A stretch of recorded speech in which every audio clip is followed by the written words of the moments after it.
All right, and we are live. What is going on, my specialist SPC here, and welcome back. Yes, back finally to the Midwest Cantina podcast. So today, you guys, we are going to be talking about none other than the Disney Plus original series, The Mandalorian. And I couldn't do it alone. I had to get myself a couple of guests. So I'd like to please introduce Ren Geekness from the Ren Geekness channel.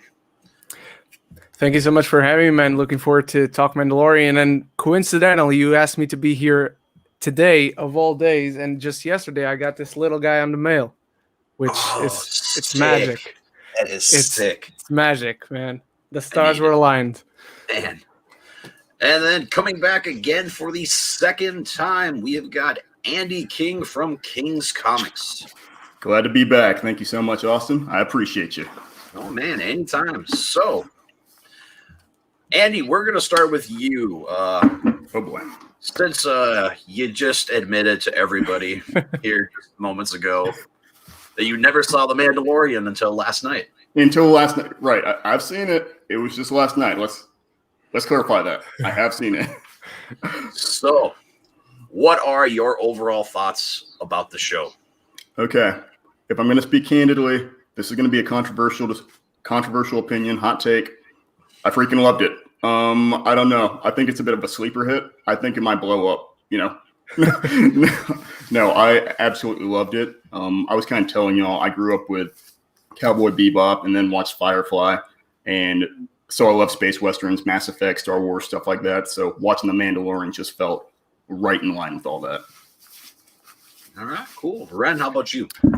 Well, I watched this ASAP, even though Disney Plus wasn't out here in the UK at the time Mandalorian came out. I got around it. I got a VPN, got an account in, and just watched it every morning as soon as I woke up. And I love this show. I don't think it's perfect, but I'm sure we'll get to that in a bit.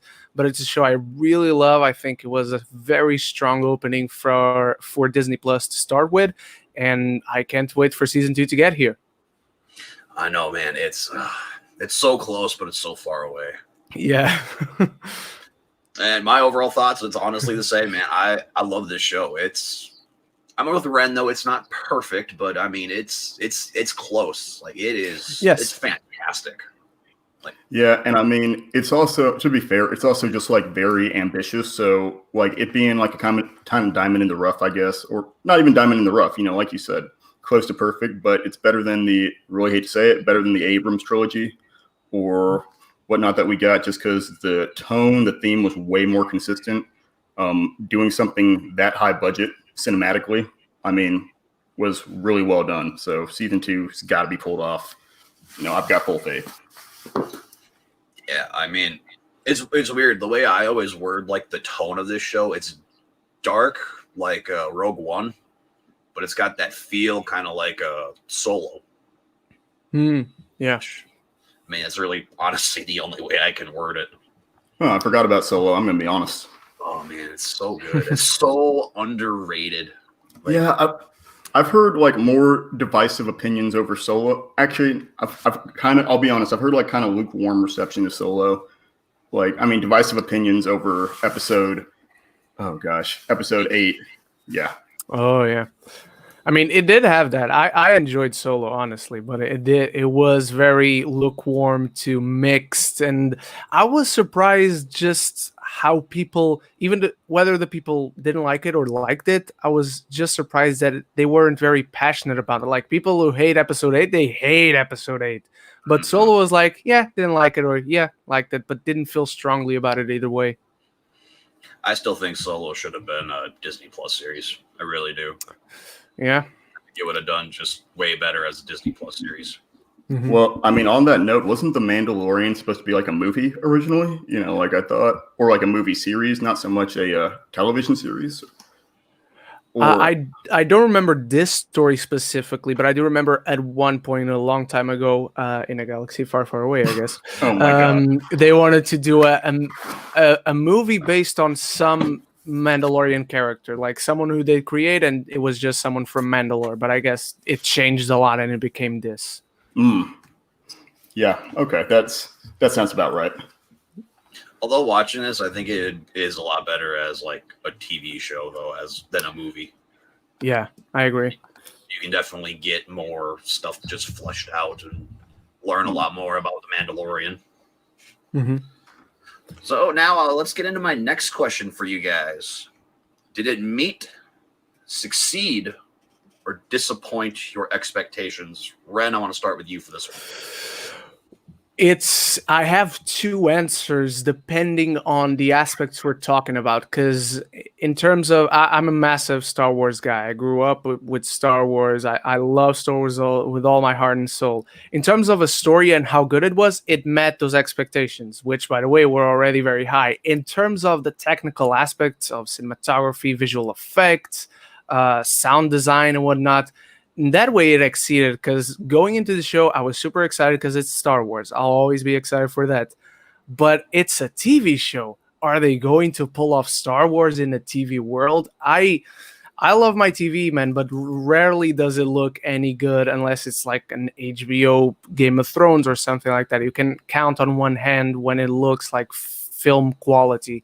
And Mandalorian exceeded that in every way. It just blew my brain how they transported Star Wars into TV. Andy, how about you? Yeah, and like that's something I was thinking about too, is how shows like Game of Thrones paved the way. Game of Thrones like walked in a way so that the Mandalorian could run. I know people complain about Game of Thrones ending, and to be fair, with the book series, like it's not like they had a lot to go off of. But with the Mandalorian, like Star Wars is such a dynamic and adaptive universe, that I feel like you would have had to try to go wrong, especially when you had people like Jon Favreau, Taika Waititi, and the whole cast and crew involved. They killed it. It felt like there was passion behind the roles. The characters, the main character is just cool as heck. So yeah, I loved it. Thought it was ambitious, and I thought it executed, like I was saying. I love all even the callbacks to like the older shows, like episode 5, I believe it is. Like, there's that soon-to-be bounty hunter or whatever he is sitting at the same table in the same position that Han Solo was sitting in, across from Greedo from A New Hope. Yeah, I enjoyed that as well. Not in terms of Star Wars specifically, but for instance, we were talking about it before the show. Episode 4 was very much the classic plot line of a Western movie, just done in a smaller runtime. Of guy finds a village, he has to protect the village, and then he goes and protects the village, and he succeeds, but goes on his merry way at the end of it, and doesn't stay to live in peace. But yeah, I agree with you very much. Do you I was just watching even like the behind the scenes, like the gallery about the Mandalorian. Episode 4, do you think that woman actually would have took his helmet off? I think so. I believe so, yeah. She like stops him, you know what I mean? He like stops her, so I think he was very 50-50 on it. Especially that like last part, like I don't know, like it looked like she was about to until Kara killed that other bounty hunter trying to find the child. Oh yeah, that's right. There's so much to talk about. I don't even know where to go. I was watching it last night, and then I was having to think about the obvious question, like how do Mandalorians eat? So true. Or honestly do anything. So I'm glad that I guess it was technically like a retcon, kind of revised the canon. But I'm glad that like in episode 4 we see him take off his helmet. Like we don't see his face, but I'm glad it at least clarifies that they can take their helmets off, just not in the presence of others or have it taken off. Yeah. The other thing, like, why do you guys think people like it so much compared to like the actual Star Wars that we've been getting? That's a good question. I think maybe it's because it reminds it not only it expands the Star Wars universe, because we're not just going back in time, but to see familiar characters or characters that know the characters that we know already from other movies. But it also reminds people of those older stories that were so successful when cinema began and TV shows began. It's the classic Western formula that worked for a reason, but now they transported it to Star Wars, which so many generations already love. And I think it had that wide appeal, that four quadrants appeal for everyone to watch. I mean, like we've been saying too, it's got that good like Westernish feel. We don't need. Yeah. This is about Solo. Like we don't need Jedi, Force, Empire, Rebels, all that just to make Star Wars. Star Wars, basically. And I mean, to build off of, like you said, those Western tropes is a series like, I already said Firefly, but series like The Mandalorian and Firefly are kind of episodic in nature, where because like they get to not just play off of Western tropes, but like each episode can kind of like encapsulate like a whole kind of Western movie, like subplot or whatever. So yeah, I feel like it keeps it interesting, different director, different kind of subplot, but overarching narrative. The character's just cool as heck. Yeah, true. I mean, and like you said, like a huge argument about against the Abrams trilogy was how much it leaned into nostalgia, and kind of replicating the original trilogy. So I feel like, yeah, like it just fleshed its own world out while still playing a part in the core Star Wars universe and lore. I really feel like the difference between like especially this and like you keep bringing up the sequel trilogy. A lot of people like to say that it seems like each movie in the sequel trilogy genuinely hates the previous one. So in a weird way, it's like they just like try to cancel them out. Where even this show, you get a couple of random episodes, like I believe it's episodes 4 and 6. You get the one in the village, then like the heist episode. Oh yeah, they're just fun out there little episodes. I mean, the majority of the film is of course about the child.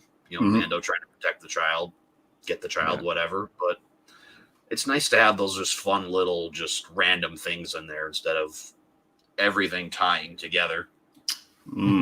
And I also gotta point out, like with episode 6, like it also really highlighted one of the things I loved about the series was that episode 6 really just stood out to me because it's got like horror movie elements, where you realize that you're watching the monster. You know what I mean? Is you're taking things from like a Michael Myers or Jason's point of view where he's creeping up on people, taking them out one by one. It felt like I was watching a horror movie from the perspective of the killer, and it was so stuff like that excites me too, because it's not just Western tropes. It's like, a mix of genres at that point. Yeah, that's true. What did you guys think of Bill Burr in that episode? Much like the show itself, going into it about the visuals and whatnot, I was dreading seeing Bill Burr as an actor going in. Not gonna lie, I love him as a stand-up comic, but as an actor, I was like, "Is this gonna work?" And I'm not saying he's a master thespian, but it worked. It didn't bother me. I was like, "Yeah, he fits in here."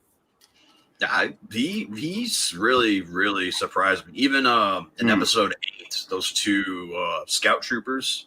Oh yeah, Jason Sudeikis and Adam Pally. Yeah, that one. Like, listen, I just watched the last episode today just for the heck of it, and I'm like, that's Jason Sudeikis. Like, I knew that before, but it's been a while since I've seen the show, so I was like, have you seen him talking about how he didn't realize what was about to happen when he was shooting the scene?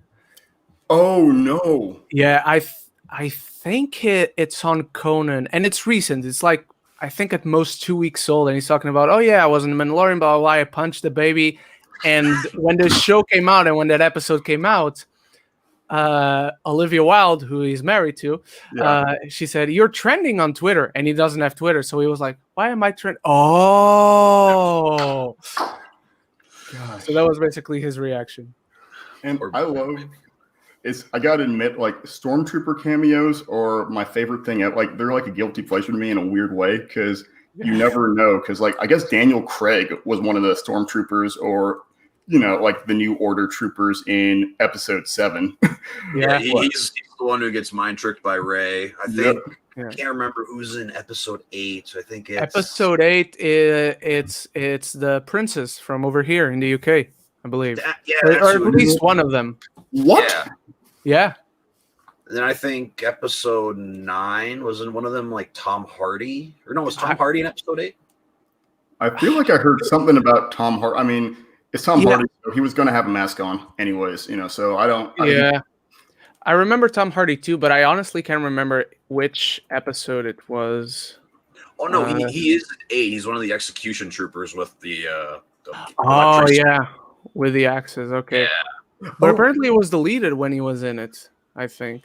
Yeah, it wasn't one of the ones in like episode 7, the one who calls Fan a traitor, and has like the cool electric baton or whatever. Wasn't he someone, or he was like a particular? I feel like he was a particular actor, but I don't know. I don't remember, honestly. I can't say no, but oh shit!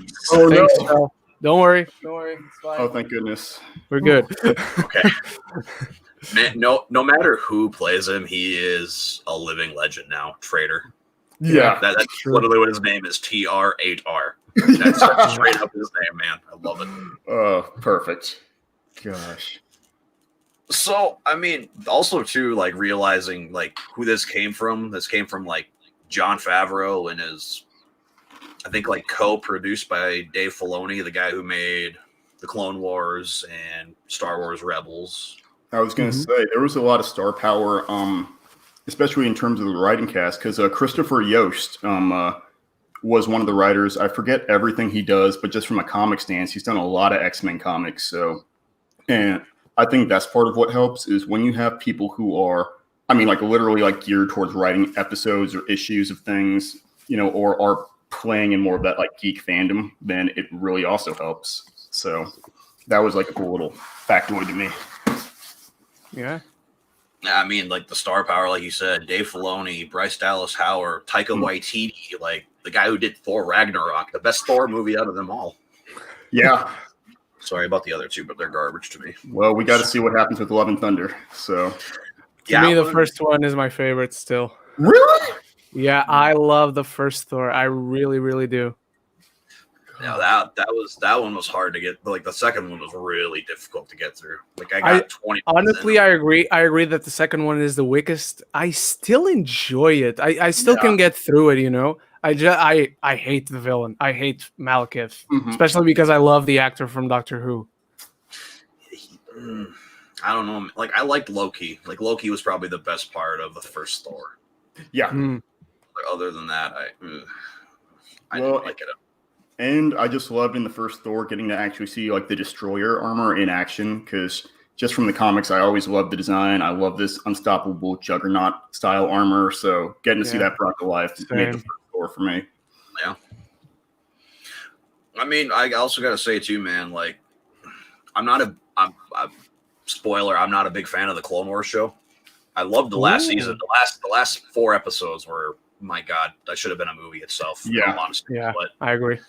But I mean, Filoni definitely brings, like, people are saying they're starting up like a Filoni verse, and this is going to be part of it. Oh my God. Dude, I know. I watched Star Wars Theory, and he's talking with a guy, Josh from Den of Nerds. I don't know if you've heard of him or not, but yeah, there's rumors there's a Filoni verse coming up. And I'm like, yeah. Guy's got talent, man, but I can't see everybody in a cowboy hat in every episode. Nah, especially because you see him on the documentary series about the Mandalorian, and he's like, I came into the show, I had no idea what I was doing because I had never directed live action. And you can see the potential in him because he directed the 1st and the 5th episode. The 5th, to me, I have the unpopular opinion from what I gathered around the time that it came out. I saw the opinions out there. I enjoyed the 5th episode. I know a lot of people didn't. It is the weakest to me. It's just that I still enjoy it. But Dave Filoni still got a lot to learn, man, and I think he has potential, but he's not ready like to be a full-on live action director, much less like an overseer of a verse. Let's call it that. Yeah. Yeah, he's not like a Kevin Feige or anybody like that. Yeah. He's not up there yet, man. He's got talent, but just not to do his own universe. No, which is okay. In time, he'll be, I'm sure. Everybody says he's the next George Lucas. Oh gosh, that's. I hope he's not the next George Lucas, because we know George Lucas went up, but he then went down eventually. Well, and I'm gonna give George Lucas a little credit. You know what I mean? Because like, I felt like for the original trilogy, there was just so much weird stuff going on. I mean, the prequel trilogy, there was so much weird behind the scenes stuff going on, and it kind of felt like Avatar, like James Cameron, where James Cameron had to like wait for the technology to kind of catch up with what he wanted to do.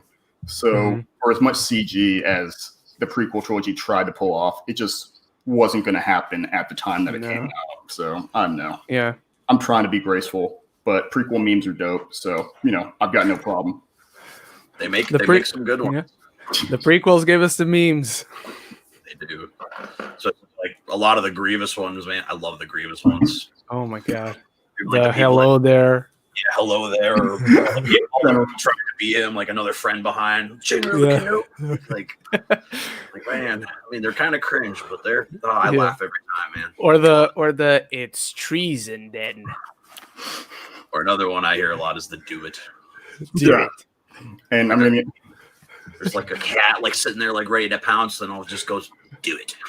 Gosh, or the execute order. What is it? Execute order 88 or 66. Thank you, 66. 66. Oh, yeah. Gosh. So man. Just about a week or two ago, I ranked all the Star Wars from least to favorite, and I'm glad you guys actually pointed that out, because I think, man, Episode 1, man, it's the ugliest Star Wars. Yeah. Like the problems on that one start soon. Yeah, it's directed well. I will give him that, but man, it's a hard one to watch. Yeah, the story makes no sense on that one. No, the only two good things about that is the pod race and Duel of Fates, man. Yeah, I agree. I remember what I reviewed all the Star Wars movies. I believe it was before The Last Jedi a few years ago. And when I was watching The Phantom Menace, I was like, I had already watched the movie, but for some reason I expected action, which granted there is in the first scene, but I'm like, oh yeah, Obi-Wan and Qui-Gon are here. They're going to start killing robots and whatnot. And they sit down, Jedi in their cloaks and with their lightsabers, and they sit down, which is the most exciting thing you can think of for a Jedi. And there's there's 2 points. Actually, there's 2 interesting points to that, I guess, which is one, the market. Like, even just as a kid, I thought I was going crazy because I watched it and I was like, this movie kind of sucks. Like, not not that it was like objectively bad like now, but just as a kid, like I remember the marketing selling it as an action movie. So it got like marketed as an action movie. Then we got the actual movie. And we got like all of one fight with Count Dooku. Wait. Was Count Dooku? No, Darth Maul. No, Darth Maul on the first one, yeah. But I mean, they were pushing toys for that dude. You know what I mean? Is like they were playing him up, and then that was that. Like there was like one fight with him, and like we're good to go, I guess. Yeah, I remember getting clips from our review, and I don't know why I pay so much attention to that, but I like to put clips there, sell the actual movie that people are going to see on my reviews. So whenever I was putting clips of The Phantom Menace above my video, I was like, this is an action movie. I'm not talking about an action movie. Oh, man. Man, it's just too much of like the Senate, the Trade Federation, all the stuff with that, all the politics. I'm like, this isn't for me, man. Like, I need lightsabers, blasters. Let's do something exciting. Well, and I mean, that's the thing, right? Is it steals away from the whole vibe of the whole samurai Western vibe of the original Star Wars. I mean, of the original trilogy, right? Is this whole running around doing covert things, epic lightsaber battles, powers out the wazoo. I mean, and also just having like a core memorable villain, because I mean, you obviously build Anakin up into Darth Vader, but spoiler alert. But yeah, you set that origin story, which is great, but there's no like one coherent villain to me. Like, yes, you got Palpatine. Like, I get it, but at the same time, you still don't really view him as a villain until the end. So yeah, even though it's very obvious. Like, I know we watched the movie knowing, but still, once you see him, it's like it's him. It's him. He's the guy. Mm-hmm. It's weird too if you think about it. Like, he role reverses. He's a young guy playing an old man in Episode 6, and then he's an old man trying to play a younger Palpatine in the prequels. It's like, what? I mean, Ian McDermott, I don't care what anybody says. He's definitely probably top 5 actors in the entire series. Like, Yeah, I agree with you. episode 3 for me is his best role as Palpatine. Like 6 is good. Don't get me wrong. 6 is really good, but and 3, he kills it in 3. Yeah, and he has more time on screen and a better developed character, I guess. I mean, still, man. Unpopular opinion: Ewan McGregor, best actor in the entire series. Love it. Ewan's amazing. He's my favorite Obi-Wan, I guess. Unpopular opinion right there. Like, I love Sir Alec Guinness. Don't get me wrong. He's awesome for the time that he is on screen. But Obi-Wan, he gets more material. Even though it's flawed material, it gets more to do with the character. Well, and actually, that's another thing, right? Is like that was another. He was in talks to come back, right, for like an Obi-Wan series. He is coming back. Okay, so that is confirmed. Yeah. Okay, I can't keep track of all the Star Wars projects these days because they keep going. And the entire show is going to be directed by Deborah Chow, who directed the 3rd episode and the 7th episode of The Mandalorian. Okay, nice. Okay, I'm into that. That's good. Oh, man. That's another great thing. Disney Plus show, man. I need them. Keep sending them my way. Yeah.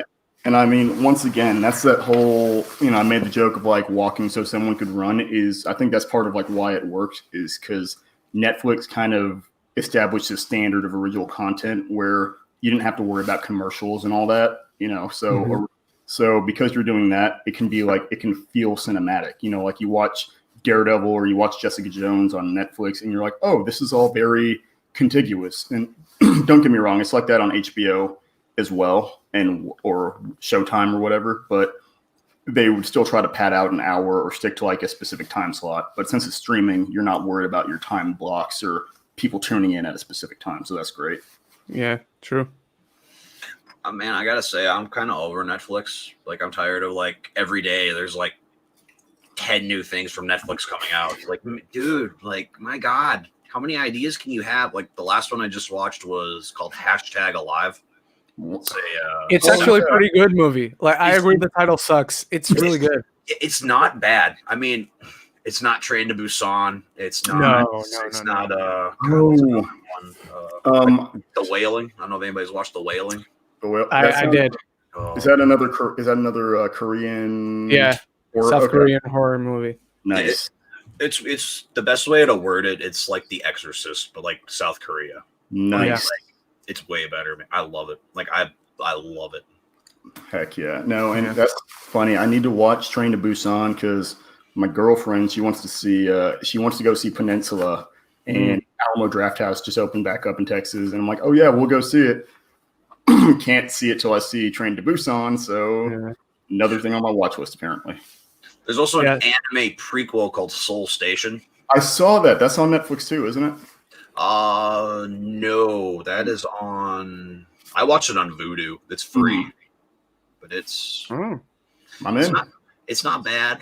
I mean, you don't need to watch it to watch Train to Busan, but I've never seen the anime movie. At this point, I've seen Train to Busan when it came out and Peninsula, but I haven't seen that anime movie. I knew it existed, just haven't caught it anywhere over here. Dude, I've watched, no joke, I've watched Train to Busan 8 times just this year. Wow. Dude, I found it in like February or March, and at least once a month I watch it. I've shown like 5 new people, and they're like, dude, this is amazing. Is there more? I'm like, yeah, there's more. Will it be as good? Probably not, but it's not. But it's good. But it is good. I still haven't seen Peninsula, man. Like, we have an AMC here in North Dakota in Bismarck, but it closed because of just COVID. Thank you very much. Like closed as in shut down, or closed as in is finished? Like they like completely shut down. Like it's done. Dang, sorry, man. Rip. Which sucks because, man, that cheap tickets, $5 movie bucket. How? But we have a nice theater here. It's Egyptian style, and it's a beautiful theater. But I don't like spending $50 on me and my woman to go see a movie and then get something to eat and drink. It's like, I took my shot and asked for a screener because I'd never get it here, and thankfully I got it. Oh, nice. That's how I'd rather watch it, man. I'd rather watch stuff on here. I've been watching more stuff on Vudu, like first-time movies. I got 20 movies I'm going to rank the first-time watches for me. Nice. You guys brought it up, Avatar. I watched that for the first time. Oh, really? Ooh. What'd you think? It was good. I personally think it's a little overhyped, but it was still pretty good. I also watched the first Psycho for the first time. Black Christmas. Yeah, that was, oh my God, that was amazing. Nice. I watched Planet of the Apes, the original from 1968. That was. Oh, so you're kind of, I mean, obviously Avatar is not a classic, but you're kind of trucking through classics or just... Kind of some big names, some little names. I also watched Inception for the first time. That one was damn. I can't believe I missed that one. Yeah, you know what? I had Christopher Nolan is my favorite director. For context, I had never seen Inception in theaters for some reason until this year, where it thankfully got re-released, and I was like, I'm gonna see it because it's my favorite movie from my favorite director. I was. And Inception isn't. I love each movie that Christopher Nolan's put out. I mean, the dude needs to sort out. He's like afraid of time or death or something. I mean, but at the same time, like Interstellar is my favorite, and I think it's besides the Dark Knight Rises, it's like the only Nolan movie I've gotten to see, and Tenet I've gotten to see in theaters. And I saw Interstellar, and I was on a date in college. And I remember forgetting I was on a date because the movie was just so freaking beautiful to look at. Just the scenery, the power of Nolan. Seriously, I mean, and then you get a docking sequence in the movie, you know, and I mean, it's just a beautiful movie. But that's my favorite Nolan movie. I mean, but the dude's just killed it on everything he's done. I agree. I can just imagine you just looking over and be like, "Oh, hi, I'm Andy." I'm your date. Oh yeah, right. Sorry, my bad.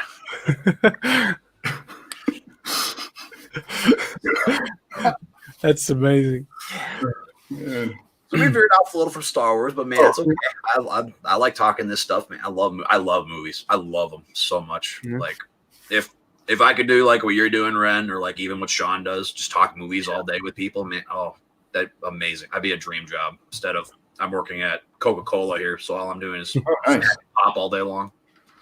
I mean, my dream is, of course, with my education and all, be an actual filmmaker. So I have my scripts, I have my shorts that I've done until today, and I like the idea of hopefully, if everything goes right, one day making my channel instead of being movie reviews, because I find it unfair to review movies as a filmmaker, but make it like a sort of David F. Sandberg, like the channel he does now, showing behind the scenes stuff and doing little short films and showing how I get rid of issues that maybe I had on set or caught on camera and doing in post. I think that'll be pretty entertaining. Well, and I guess like just because I'm not the biggest movie buff, I watch stuff. I'm kind of a sheep. If like I see something's got a good Rotten Tomatoes review, I like review. But like since y'all are both more into films and movies than I am, what are some like I guess kind of influential films to y'all? Like some movies that made y'all think, "Oh wow, I love movies." You want to go first, Austin? I have to do some thinking. I'll let you go first. Okay. So I don't remember ever not loving movies. So as far as I can remember, I've always loved it. But there are two movies specifically that I go back to. First, it was Gladiator. The first time I watched Gladiator, I was like, I love movies. Like, I love movies more than anything else. If I just have movies for the rest of my life in front of my eyes, that'll be fine. The second movie that I mentioned when I'm asked that question is usually Batman Begins. Christopher Nolan, because when I saw that movie the first time, was like, I want to do this with my life. This is what I want to do professionally when I go up as a job. So those are the two movies that I hold very near and dear to my heart. See, I got three now. Actually, you said that. My number one, my favorite film of all time, the original Jurassic Park by Steven Spielberg. My God, I found out there's actually one flaw in that movie. When the T-Rex comes and starts eating all of the, I don't even remember what they are, but like the long neck little raptor dinosaurs. Yeah. One of the dinosaurs actually runs right through the Rex. Oh, no. Yeah. Somebody pointed that out, and I watched them a few weeks ago, and I'm like, oh wait, were those CG or in the original Jurassic Park? Yeah. It's literally the only flaw. Other than that, man, for me, it's a perfect 5-star movie. Yeah. Next film, this bad boy right here, Empire Strikes Back. Nice. Best Star Wars film ever made. Just storytelling, visuals, score. Just man, it's a perfect film too. Okay, I disagree with you there, but I'll revisit that. But yeah, brilliant film. Okay, I mean I agree with both of y'all on films, but brilliant film. Third and final film, my favorite horror movie of all time, The Shining. Oh, nice. Man, I love watching that movie. Just watching the camera work from Kubrick, man. Yeah. He's amazing. I can't believe it's sad he's gone. I mean, his last film was Eyes Wide Shut, and that was, my God, weird one, but it's still, man, just the way he directs, man. I don't know what it is. It just sucks me in every time. Yeah, I agree. I just watched it, I mean, semi-recently. At this point, it's almost a year old, but I watched it right before Dr. Sleep came out, and I hadn't watched it in a long time, and wow, still holds up so well. Dr. Sleep is amazing. I was about to ask because I know like Dr. Sleep allegedly like stick closer to the books, right? Like where The Shining was a bigger deal, or The Powers, or I haven't read the books for either The Shining or Dr. Sleep, but from where I gather from people who saw the movie, from people who read the books and did both, it managed to keep a pretty good balance that it lived in the same world of the movie, but it had more of the spectacular and fantastical that the book has. Nice. Wow, that's good. I worded it's like watching a comic book movie, in all honesty. Yeah, that's true. Like, it's just a perfect blend of Kubrick and King put together. And Mike Flanagan, oh my God. That guy needs more movies. He is fantastic. Yeah, I agree, man. He's got that. Hush. I just watched A Haunting of Hill House here last week. Oh my God. Wait. He did those and he did Dr. Sleep? Yeah. Oh wow. Okay. So he did something else. Oh, he did it's on Netflix, Gerald's Game. Oh yeah, that's right. That's right. Nice. Yeah, I love that movie. That movie, just watching the trailer for it stressed me out. I'm good. No, then if the trailer stressed you out, don't watch the movie. That's my advice, because I'm like, I have a strong stomach for horror and everything, and it's not even the goriest film I've seen, but I'm like, that's creepy as hell. I remember I watched that movie in the morning the first time I watched it. Oh my gosh! Yeah, we completely veered off the Mandalorian. I just realized that, but it's fine, man. This is a fun conversation too. Yeah. Oh gosh. Just to kind of even like finish this, I can't believe I'm saying this either. I just watched the original 3 Evil Deads for the first time too. Man, you're ahead of me on that. I have not seen them. They are. I watched that, and then I watched the show Ash vs. Evil Dead. My God, that show is hilarious. I love it so much. But that first Evil Dead, man, it's gross, but it's a good watch. The second film is not as bad. The third film is more of like a medieval comedy. Oh, okay. I thought that was kind of what was weird. Is I remember seeing like clips from like the first and the second, and then like watching seeing part of the third and being very confused at like if there's like tonal shifts or like. Yeah, I was confused too. I'm like, how did he end up from here to here? And then I finally watched him. I'm like, oh, that's making sense. And is that Raimi? Sam Raimi? Yeah, Sam Raimi, man. Gosh, what a weird career for that dude. Dude, he's crazy. I will say this. I was not excited about the new Doctor Strange. Doctor Strange. I was going to say. Yeah. I was not excited, and then I heard he's going to be in. I'm like, all right, yep. Because another unpopular opinion. I didn't like Doctor Strange.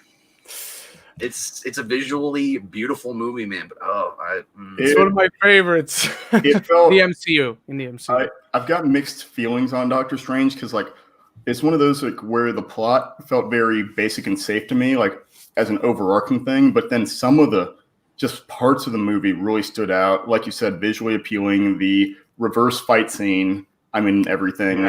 Yeah. Like was awesome. Everything with Dormammu. Like I thought the movie was.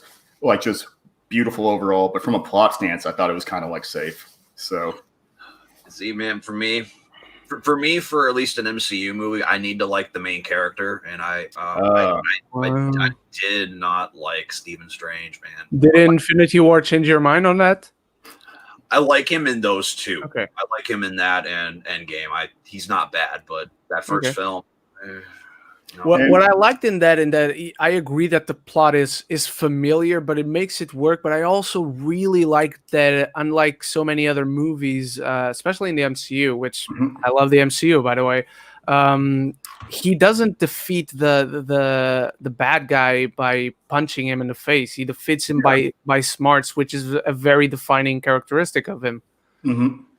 And that's honestly something I wish we got to see more with characters like and actually, like I will say that's kind of like what we got a little bit of with Spider-Man, which is really important to me, because what I hated about the Amazing Spider-Man, the trilogy, aka all 2 movies that were supposed to be 4 movies.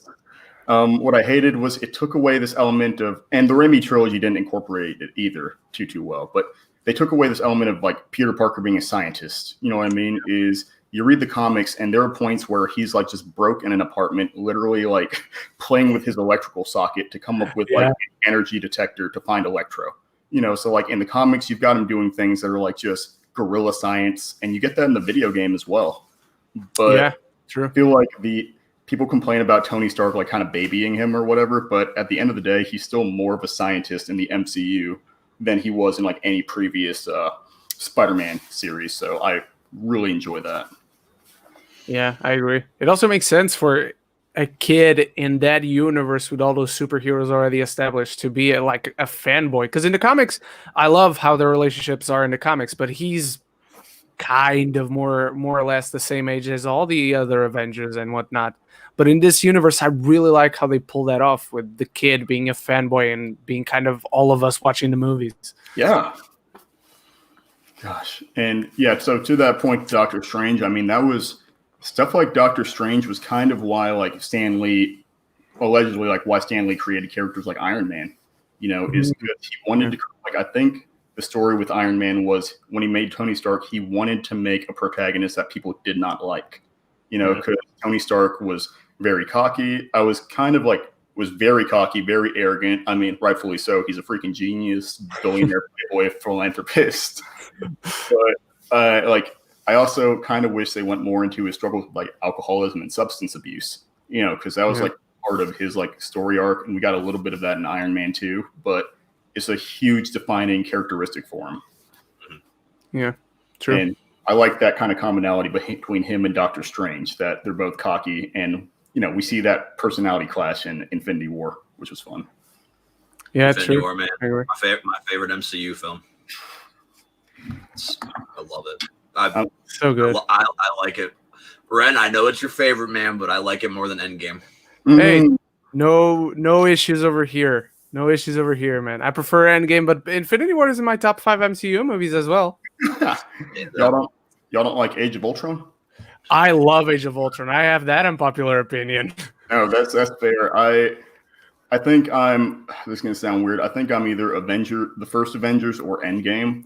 I'm so they're kind of tied in my mind, just because I remember seeing the first Avengers, and it's the first time I saw a superhero team pulled off well, and I was like, oh, this is everything it should be.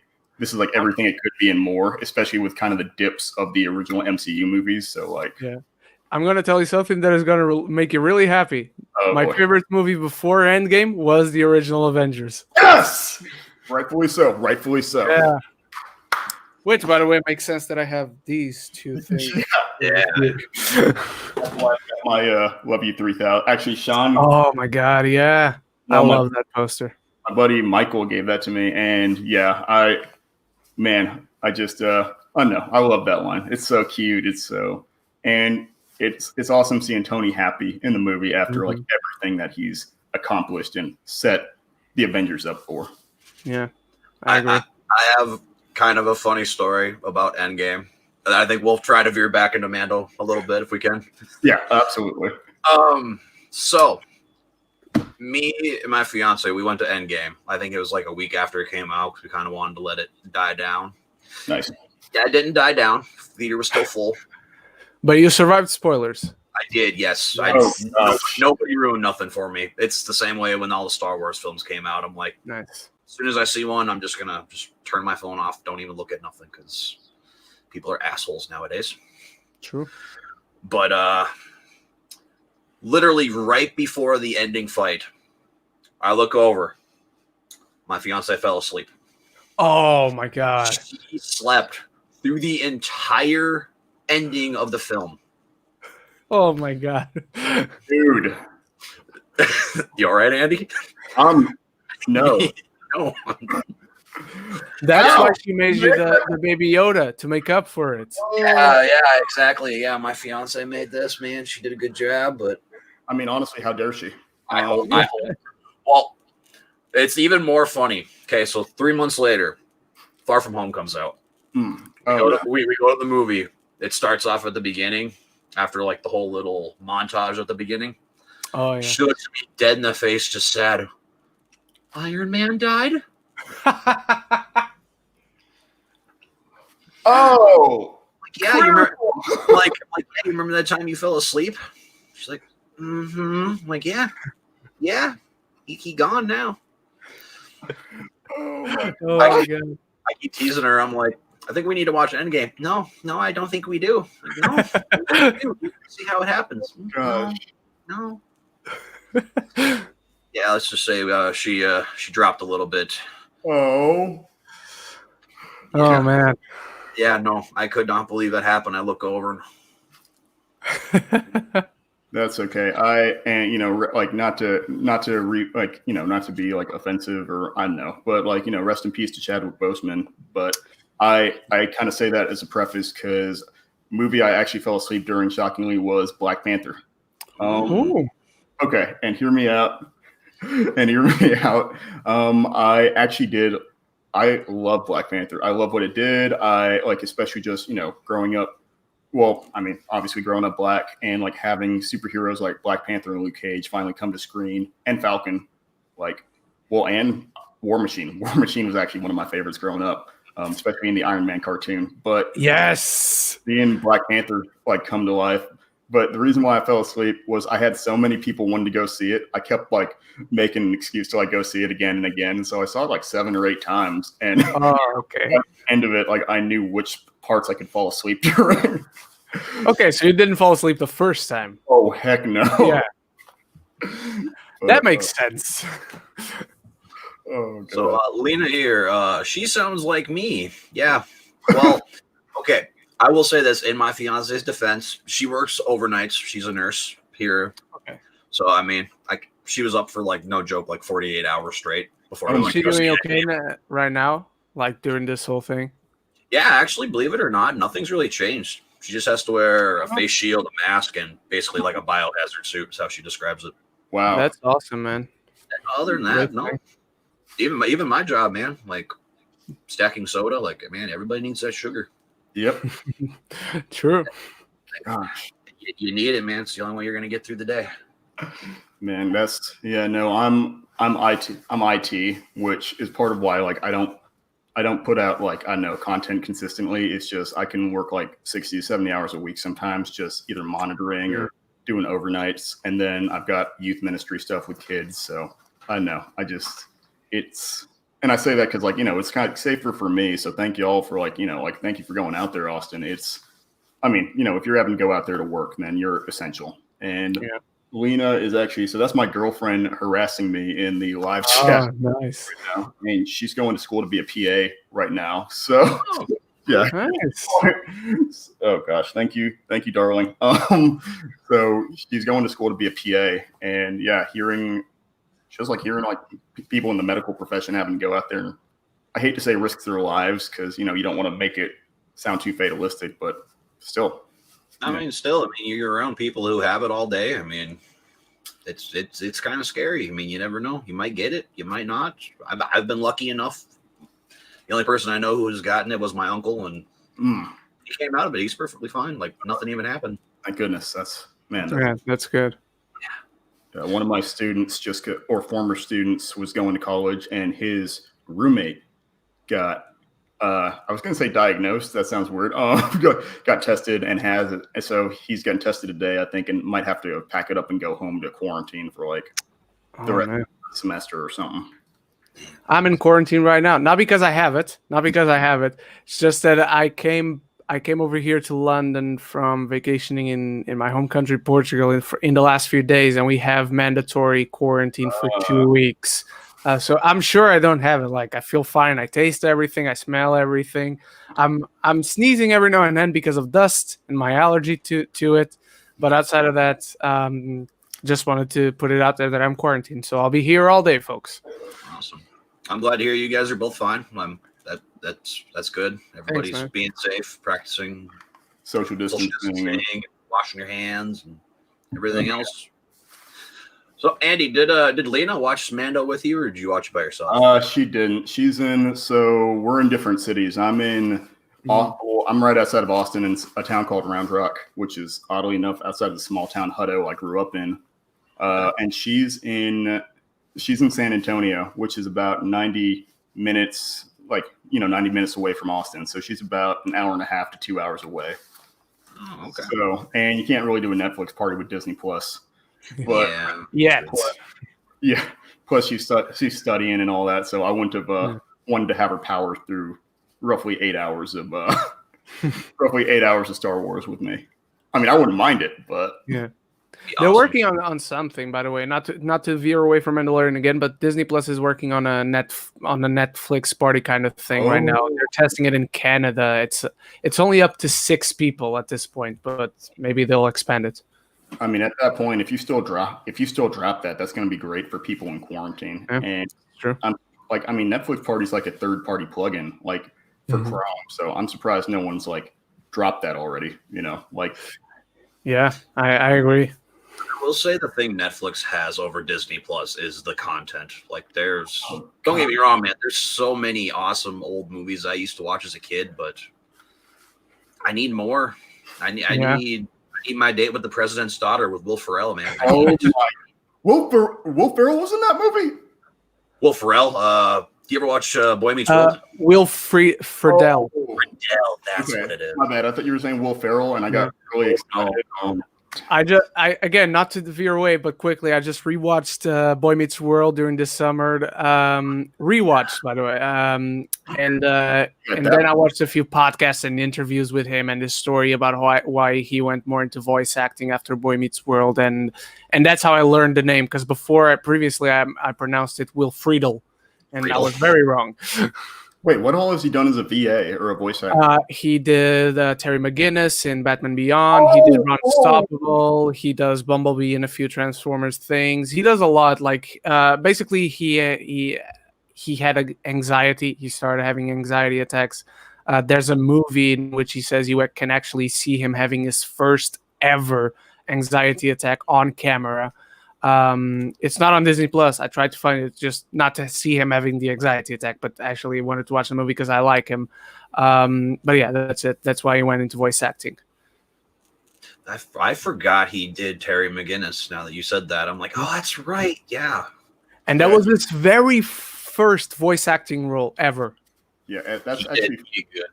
That's actually funny you mentioned that. I was trying to record something quick and dirty, so I just did a vlog style unboxing video of the Batman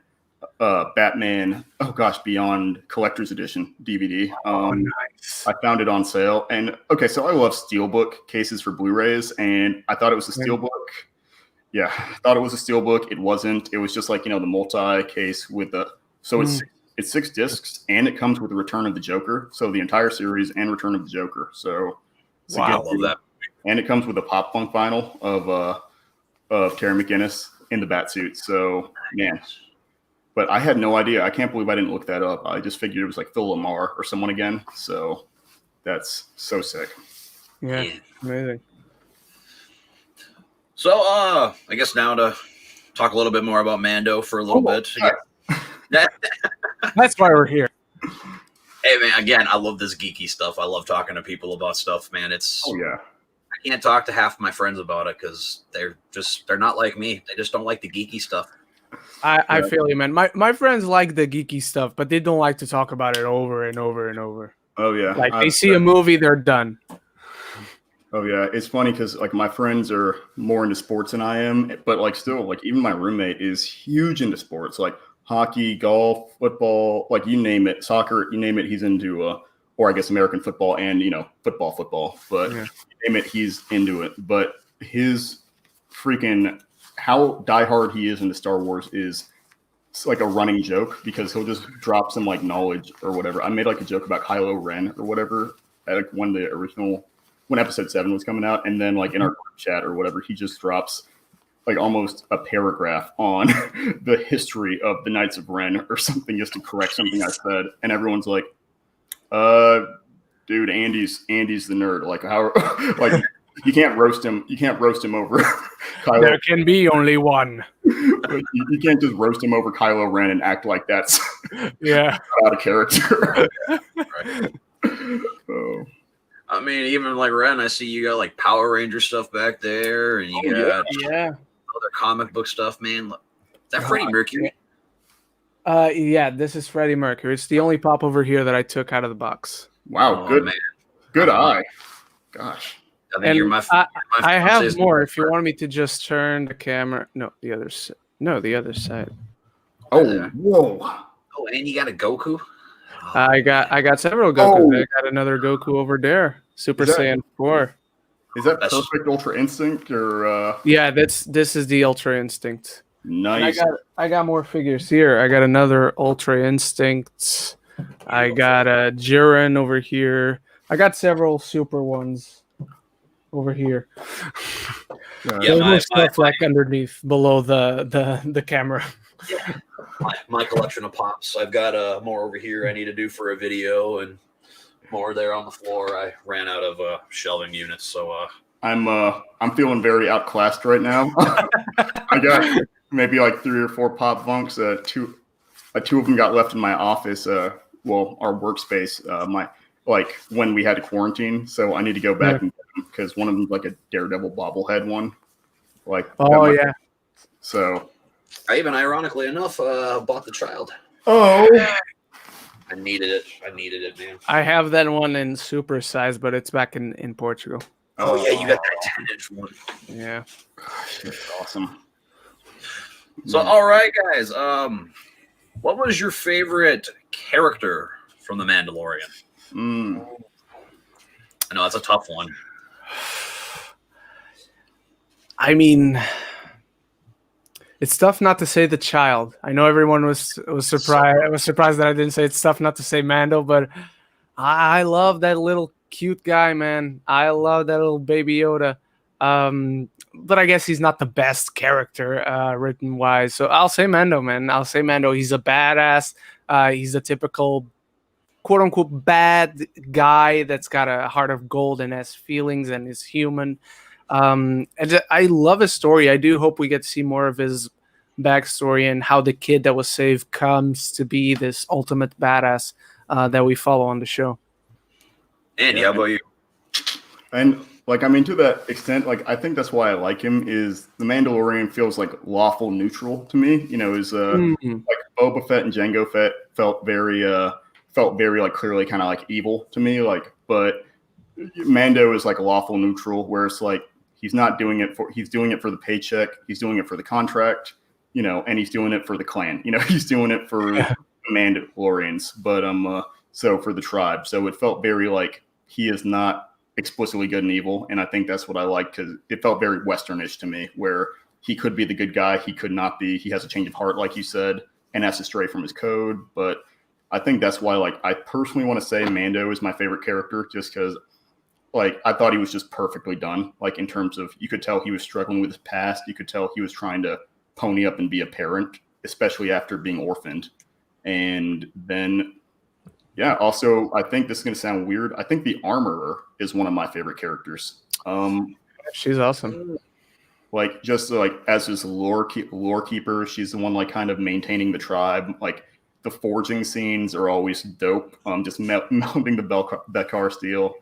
And gosh, but I know it just feels super cool to watch her character just because she like expands a little bit more each time on like the nature of like the Mandalorian armor and why it's so important, but also like just the various weapons and like how it can go to help the foundlings and everything. So like, Yeah. See, I had a tie for like a while. It was between Mando and Quill. Quill is awesome. Yep. And the ending of episode 7 like literally made me cry. I'm like, gosh, my heartstrings. Yeah, I have spoken. Yeah, I have spoken. Dang it, I forgot about Quill. Quill is Quill is man. What is it? XG11? IG11. Yeah, IG11. IG11. Yeah. IG11 is OP. Like, he's played by Taika Waititi. Yeah. Gosh, that's right. I love IG11. Just very cold, calculating. But I mean, him and what was it? Episode 2, like him and Mando teaming up. No, it's the first one right away. That wasn't. Oh, duh. Yeah, because that's when they. Yep. But yeah, that was insane. Like just the choreography there, the team. Like these guys were professional enough that they were already adapting off of each other, coming up with different movesets. It was so well done. I mean, I agree. If you think about it, man, there's not really a bad character in that whole show. Like, I kind of don't like the gunslinger character. Oh yeah, the cocky guy. Yeah, okay. Yeah. He's in between. Oh, he's in real life son of Bobby Cannavale. Really? Yeah. I have no idea who that is. Sorry. You'll know who he is. He's the guy. He's the new husband of Scott Lang's ex-wife in the Ant-Man movies. Oh, yeah. Mm-hmm. Wow. Okay, that's pretty sick. Yeah. Okay. So now we know who you are. I just recognize him because I was like, Cannavale is not a common name. He's got to be related somehow. Yeah, but he definitely just felt he felt shallow to me. Like they didn't like necessarily flesh out why he wanted to be a bounty hunter. And not that you need to exposition dump, right? But they didn't go into like why he wanted to be a bounty hunter. Like, because Mando could have they could have had like a line where Mando tried to like kind of suss it out of him, like, well, why?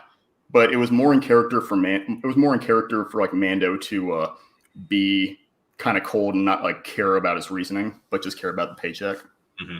But it could have been like, he's just like, well, don't you want to know why I want to be a bounty hunter, or like, where he's just trying to pester Mando. I don't know. I would have enjoyed to like hear some reasoning and have like a little bit more depth to that character. I agree. I mean, even too, man, like this has got some star power to it too. Yep. I mean, Pedro Pascal, Gina Carano, I think is how you pronounce her name. Carl Weathers. Yeah. Oh gosh, seeing Carl Weathers, like, just, man, that lights me up so much just because he killed it. Like, he just felt very evil, but also like he was trying to save his own skin, so. Have you guys seen the Carl Weather memes from this show? No. I don't think so. I've seen the Werner Herzog memes, which I also love him in the show. Mm-hmm. Okay, so he's talking to Mando. He's like, I have these bounties. Because, like, in all the movies he's been in, he's been killed by something. So he's got, he's got the Russian from Rocky. He's got the crocodile from Happy Gilmore in there. Oh, my God. Oh, dude, oh, my God. If you see the picture, oh, my God, you'll pee. It's hilarious. Oh, my God. That's good. My buddy tagged me in it. But, the guy you were talking about, Ren, is that the guy who plays the client? Yes. Yeah. Yes, the old guy. Oh, that dude felt slimy. I loved it. Like, then Giancarlo Esposito, man, is Moff Gideon. Oh my God. Like, I need more. Like, I loved him as Gus Fring from Breaking Bad, man. Oh my God. Same, man.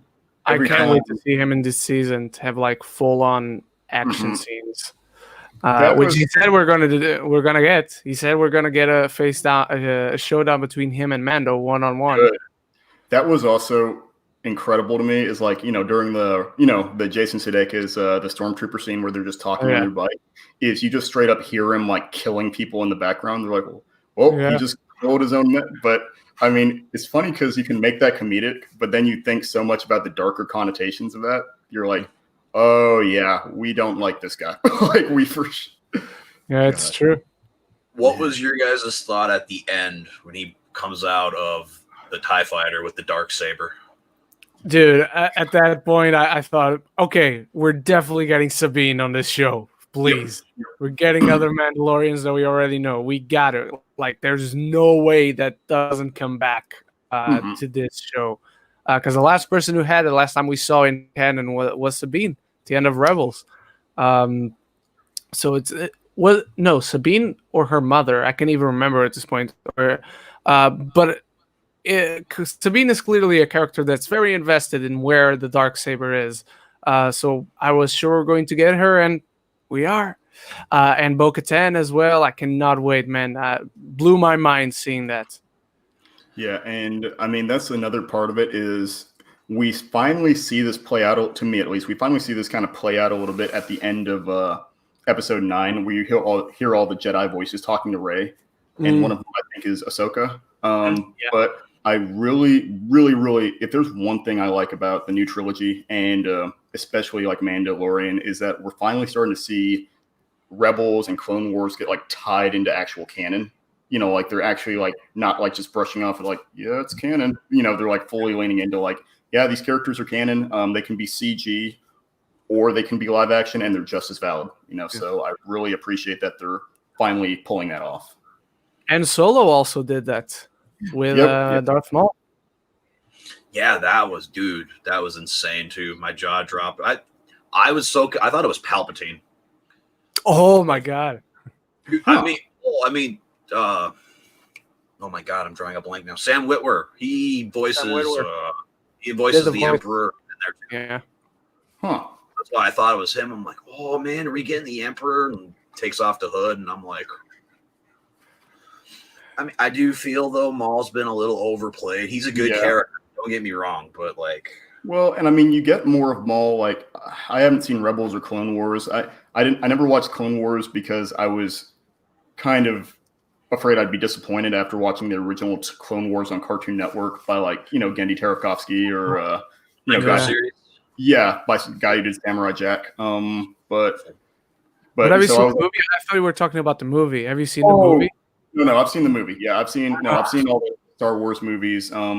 Just except for Solo. I have not seen Solo. But I'm sorry then. I just spoiled for you.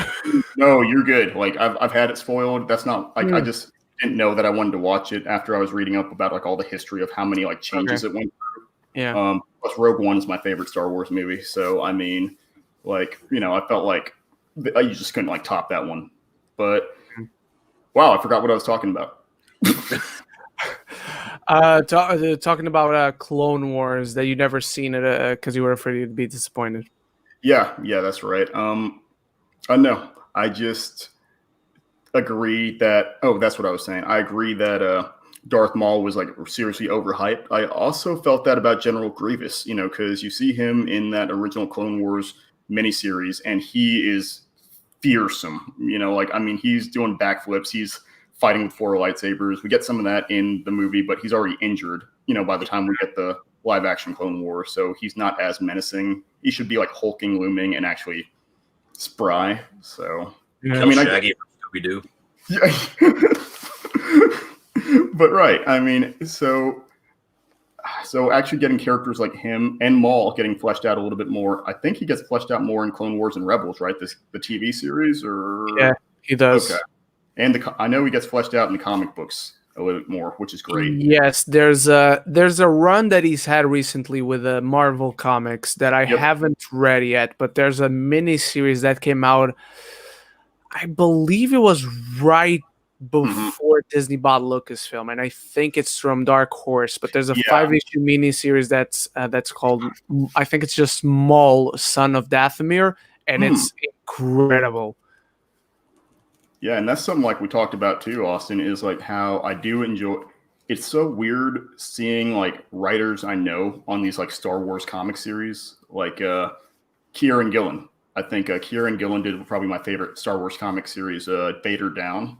And that one just shows you how terrifyingly powerful Vader is. But he's like the guy who wrote one of the best Young Avengers runs. He did this series, Wicked and Divine.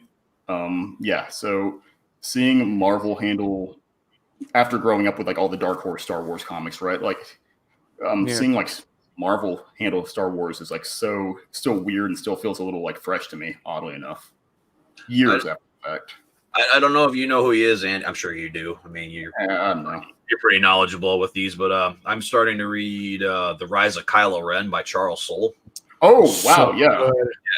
Actually, my buddy asked me to be on one of his podcasts to talk about it because another unpopular opinion. I love Kylo Ren. He's my second favorite character in the entire series. Yeah, I felt like he was Kylo Ren was like honestly also one of the best villains in the Star Wars franchise to me, just because he was so conflicted.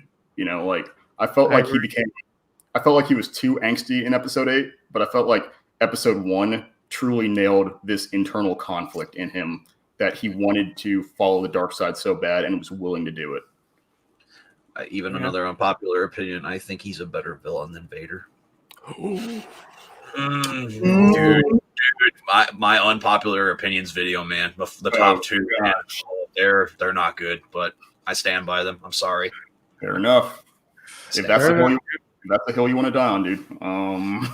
Yeah, no, I just read that first comic like 2 days ago, man, and it's slow, but it's well written and like just very well done. And I think it's 4 issues, I believe. I think it's 5.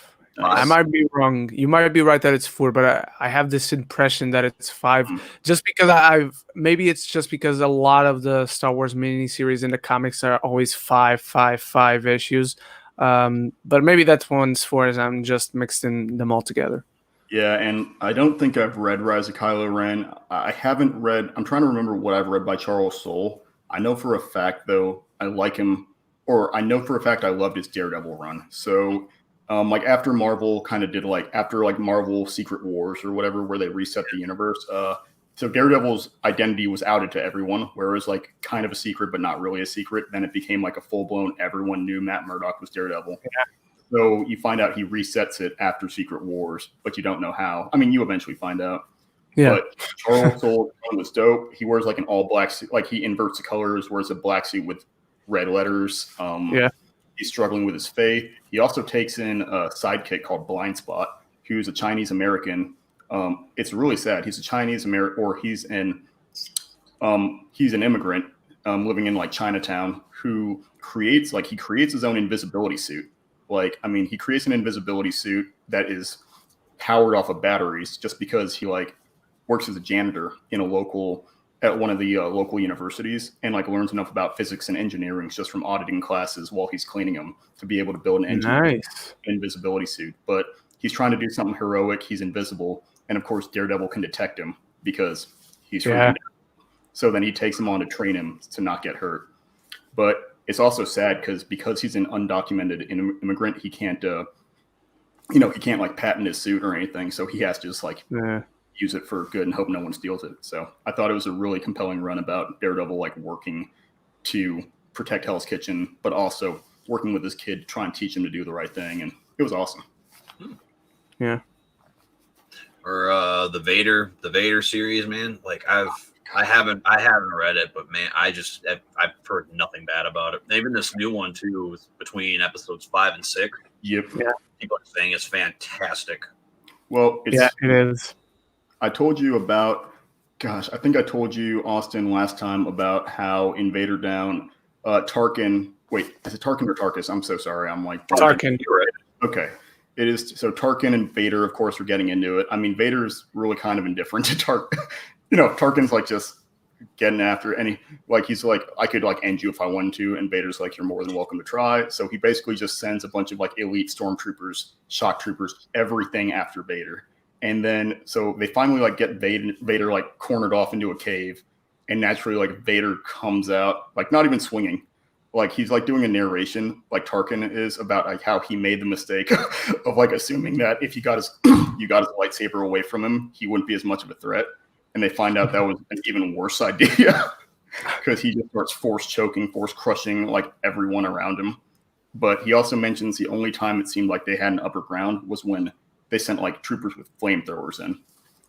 So, like, he's not a fan of the heat.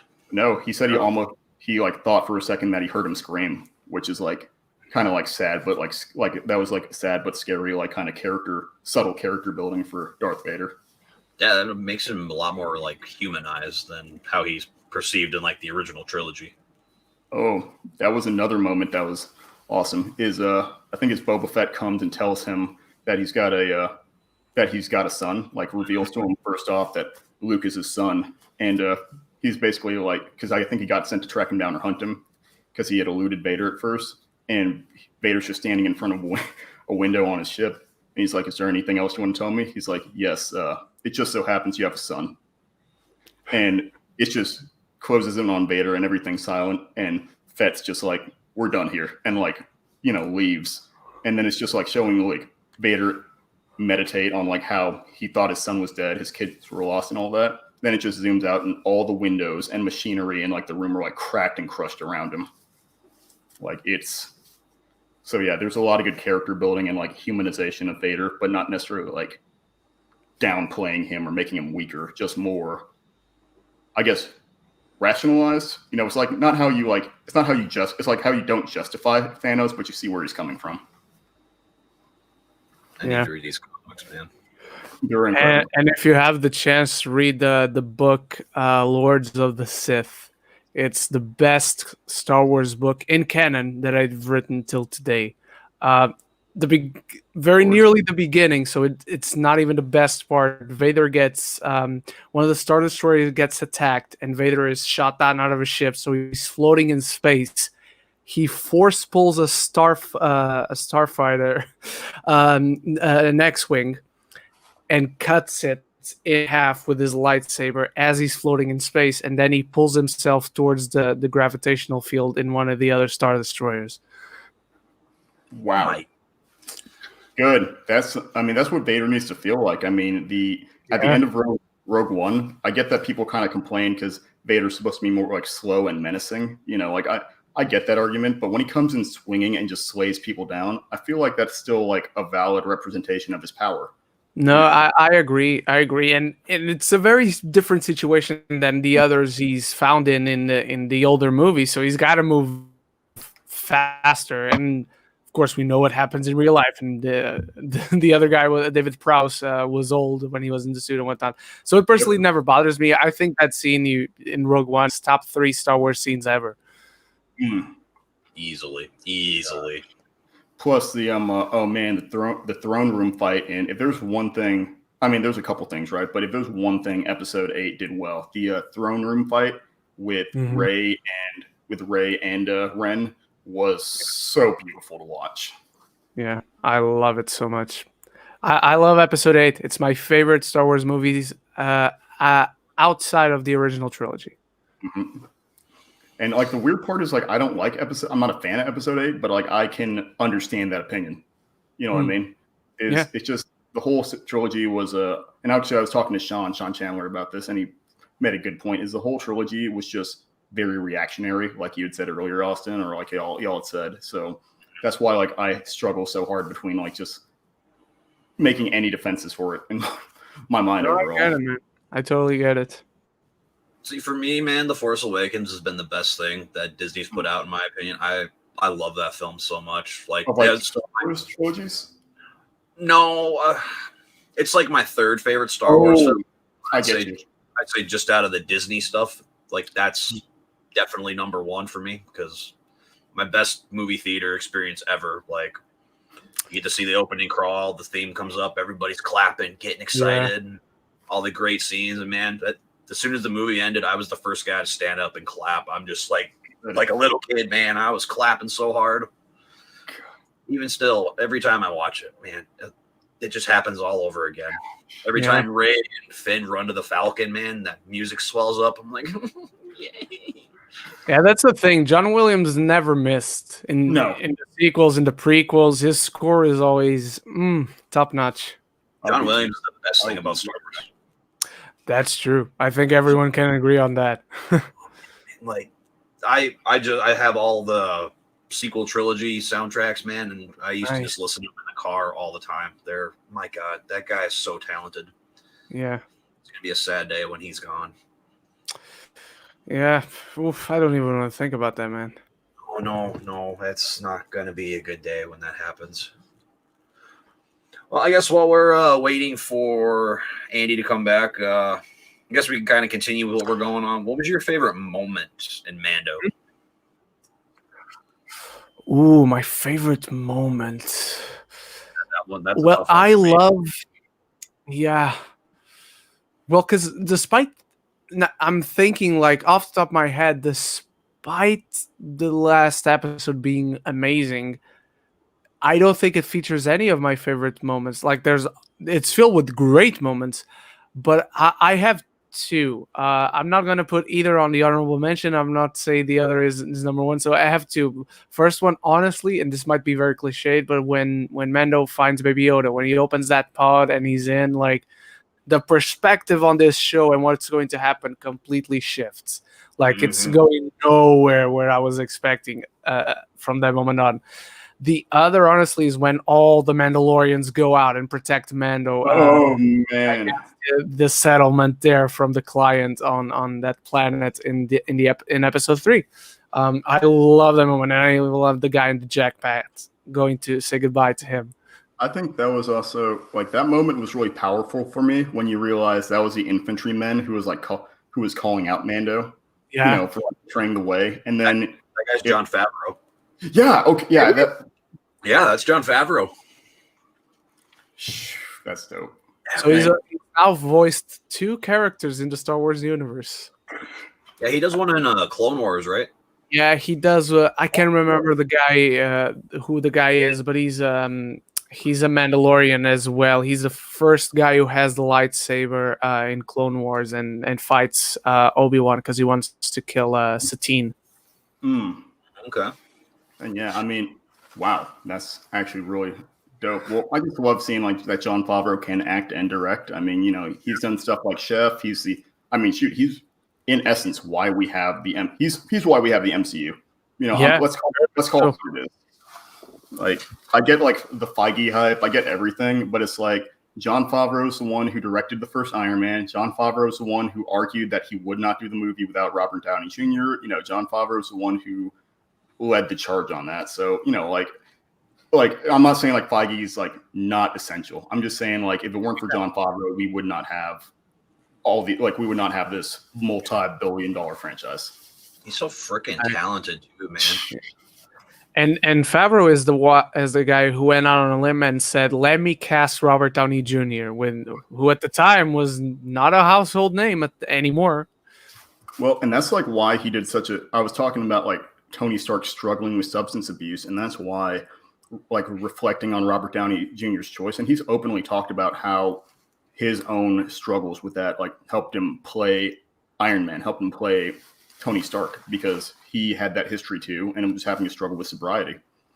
Yeah, I mean, he would straight up. I was reading stories. He would straight up get so drunk or smashed, he would just wake up in. He would just straight up like wake up in other people's houses on their couches and all that. yeah. So, Ren, I'm kind of like you. I've got 2 favorite moments too. I mean, for me, probably the one that stands out the most is, like I said before, the opening scene with Mando when he first walks in. Just that first line, man. I'm like, yep, this is what their show's going to be. I'm excited. And then it just happened. I just watched it before we started this. The moment between him and IG-11 when IG-11's like, yep, I'm going to have to go self-destruct in order to save the child. Yeah, that's good. He finally like has that like, no, you can't. We need you. Because throughout the whole show, he hates droids. Like, hates them. Which at first I'm like, okay, why? And then they start finally showing out that he's caught in the middle of the Clone Wars, gets saved by the Mandalorians. And yeah. Andy, what is your favorite moment from The Mandalorian? Oh gosh. I know. I kind of like. I think it's like just one of the.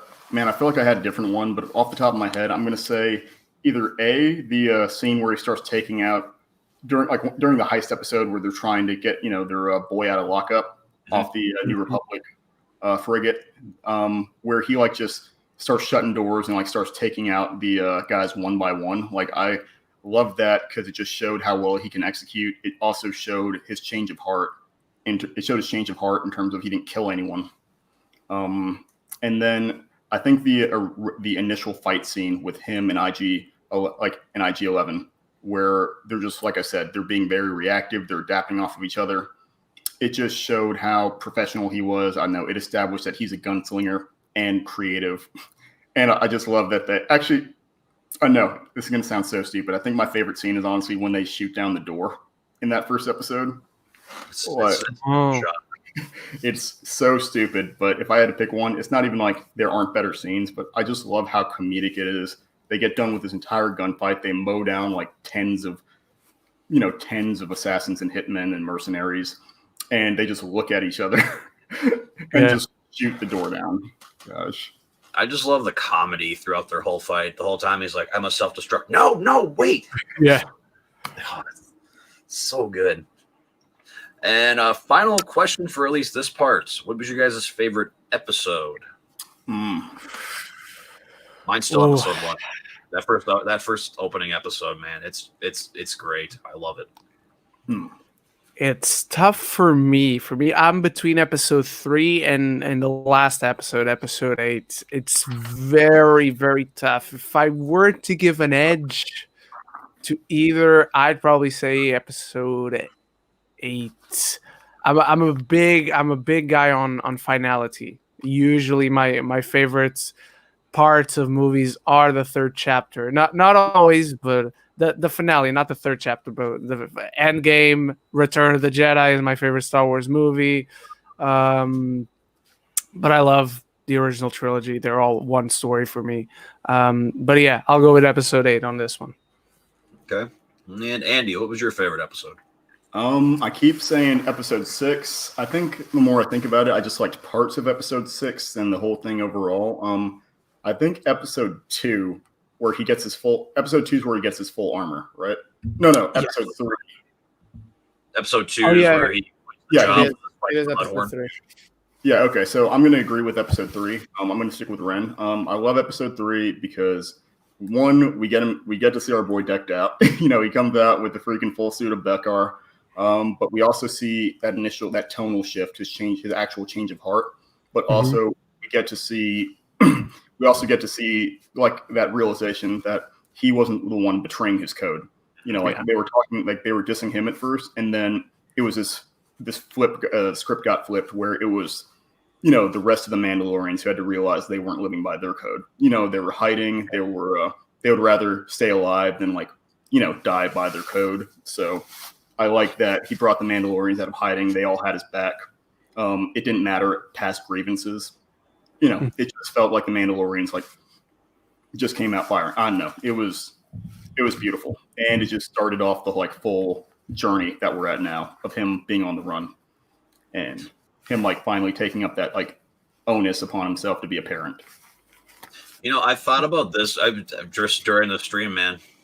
If you really think about it, Mando is damn near like Piccolo from Dragon Ball Z. I don't know why that crossed my mind. That's just the first thing. I'm like, man, Mando. You're right. The similarities are definitely there, man. Starts out bad, then he meets Gohan, and then they just get father figure. Yep. Oh gosh. Yeah. New casting. I want Christopher Sabat to play Mando in season 3. Gosh, freaking, oh gosh, Piccolo is probably one of the best television dads, definitely one of the best anime dads. I mean, your former enemy's dad, your former enemy has a kid, and you end up not just raising him, but making him powerful as heck. And being a better dad to him than the actual dad. Oh yeah, people act like Goku's a saint. The dude's he's not evil, but he's just looking for the next battle. He disregards his wife and his kid. It's I hate to say it because Goku's dope, but at the same time, it's Piccolo was the dad in that series. You know what I mean? No, I agree, man. I love Goku. If we're counting Dragon Ball characters, I'll say Goku is my number 1, but Piccolo is a better than Goku. Goku sucks as a father. Piccolo is my stepbrother's favorite character in all of Dragon Ball Z. Really? I mean, it's hard. I mean, just like you guys were just saying, man. I mean, it goes from being just an enemy, and now such a tone shift from Yep. end of Dragon Ball to like the beginning of like Super. Yeah, and I also take her hand, like rocking her back and forth. It's like, oh gosh, yeah. What do you, man? Mm-hmm. And that's actually another weird thing. Is like I found it at a Goodwill, like just thrift shop, like for $1. But I didn't realize, like in the original Japanese manga, like the Dragon Ball manga, the shift, like the time skip from like Dragon Ball to Dragon Ball Z, like happens in the same volume. So, like I picked it up for $1, and I was like just reading, and I flip, and then it's like going to him fighting Raditz, and I was like, oh, whoa, like this is the final tournament in Dragon Ball to him, like learning about other Saiyans. So this is. So I thought that was a cool little factoid, like I found out randomly. Dang. So guys, the next topic. This fuzzy little fella here. Oh gosh, the kid baby. Dude, what was your guys' thoughts when you saw that pod open and a tiny little baby Yoda? Immediately I was like, I would die for him. Protect him at all costs, and all the typical things you hear and expect to see on the internet. Like, I love you. That's what I said immediately. That was my reaction. No, I was on the floor for so long. Like, I even showed my fiance. I've been trying to get her to watch the show. She knows about Baby Yoda, but I'm like, oh my god, look at it. She's like, oh my god. She even named him. His name is Yodi. Oh. I mean, for me, I'm not gonna lie, man. I like the name. I mean, you got Yoda, Yaddle, and if that would be the name. Yodi. Yodi. I honestly, my tinfoil hat went on as soon as it happened. Like, I mean, one, he's adorable, but two, I busted out my iPhone. I started just Googling Star Wars timelines. I started Googling like Yoda species name. I didn't realize the species was like unnamed. Like, I was trying to find out like any information I could, because when I saw Baby Yoda, that threw off my idea of what the timeline was for the Star Wars universe. So, oh yeah, that makes sense. So, and don't get me wrong, that's like it's already like kind of hinted towards like with the client and everything. But I guess I like didn't pay enough attention, because as soon as you see Baby Yoda, it just like flipped everything for me, where I started to be like, okay, well, when does the series actually take place? Like. Well, see, I'm super obsessed with Baby Yoda, man, because Yoda's my favorite character in this entire franchise. Like, I just love him. He's got the best lines. His lightsaber duel's not that good, but I mean, other than that, man, if he's just wise and he's just using the Force, perfect character. I love it. But now seeing Baby Yoda, it's like, okay, is it a clone? Is it an actual?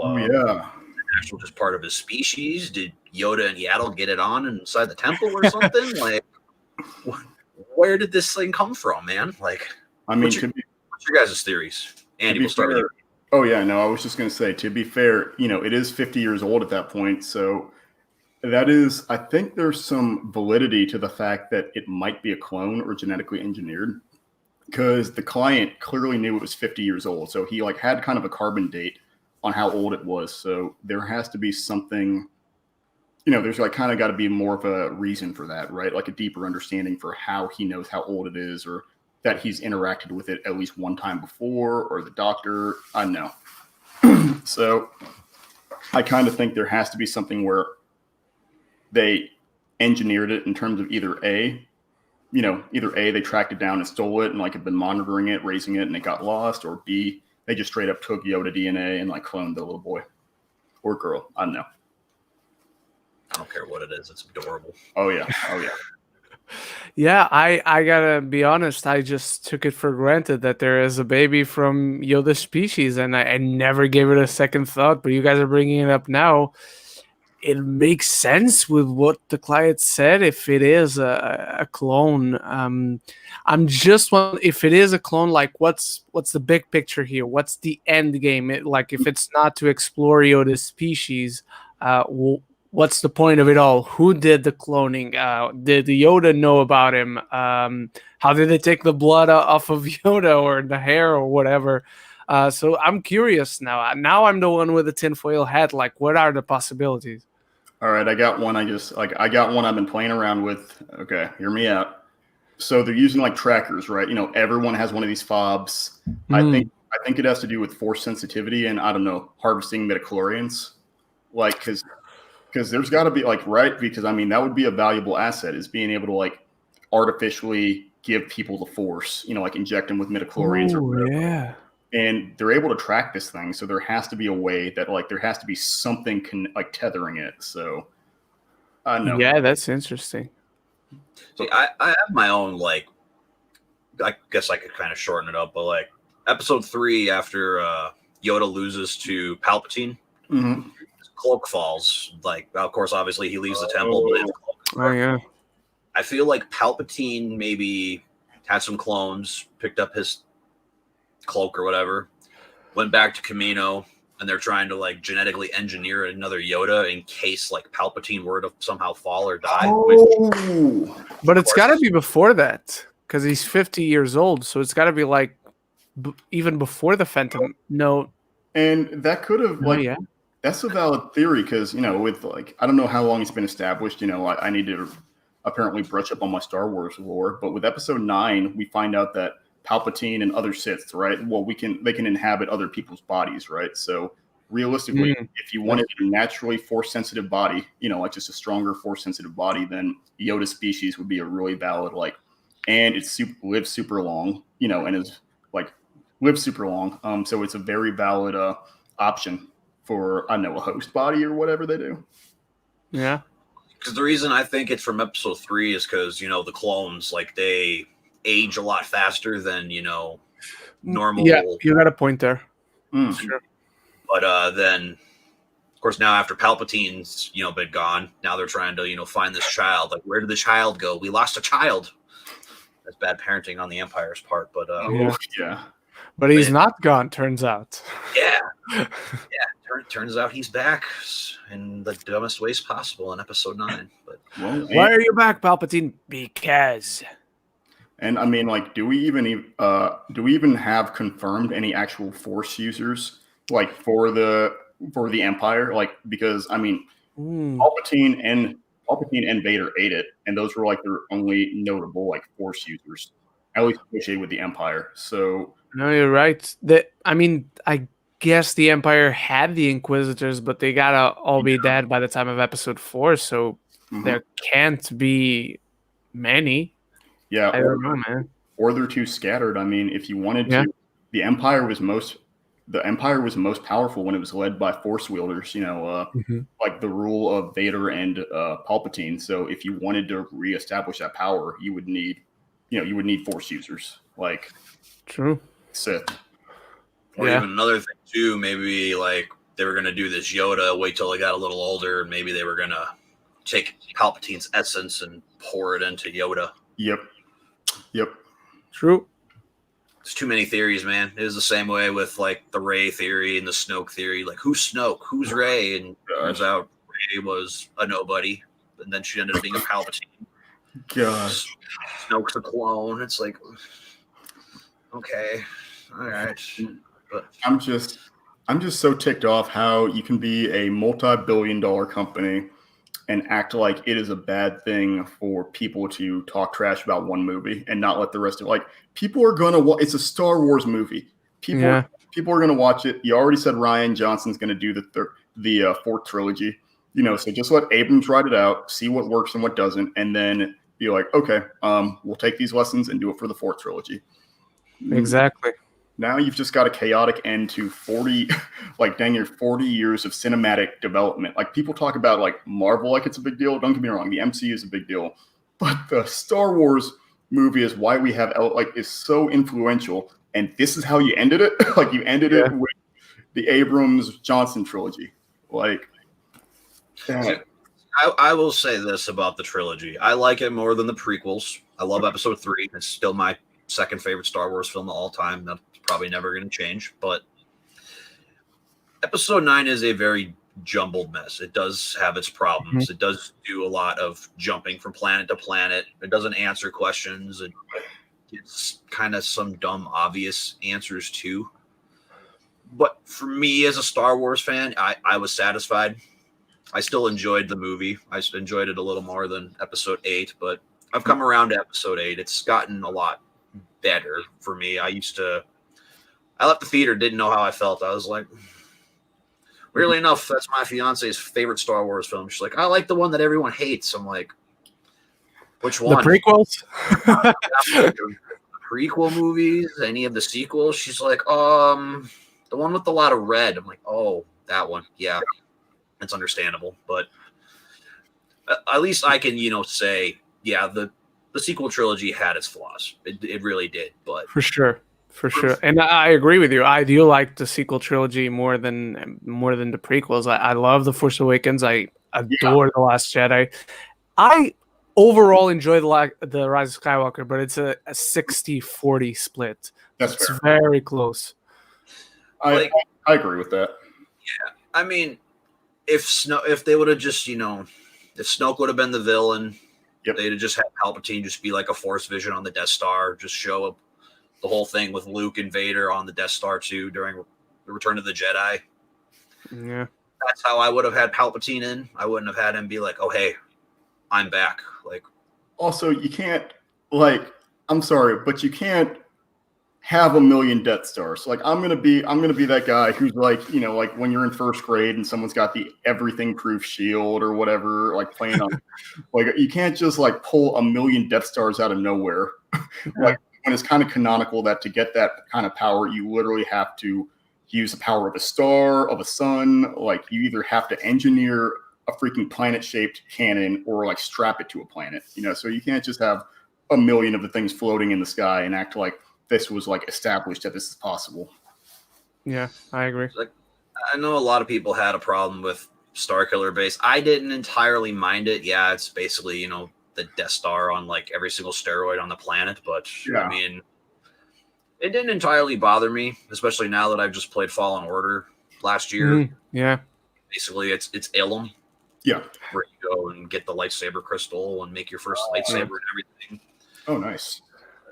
Yeah, I have not played Fallen Order. I've been playing Ghost of Tsushima a lot. Still gotta play that. But Fallen Order is really good. I'm less bothered by the second Death Star in Episode 6 than Starkiller Base, even though I'm kind of indifferent on that. Doesn't bother me either.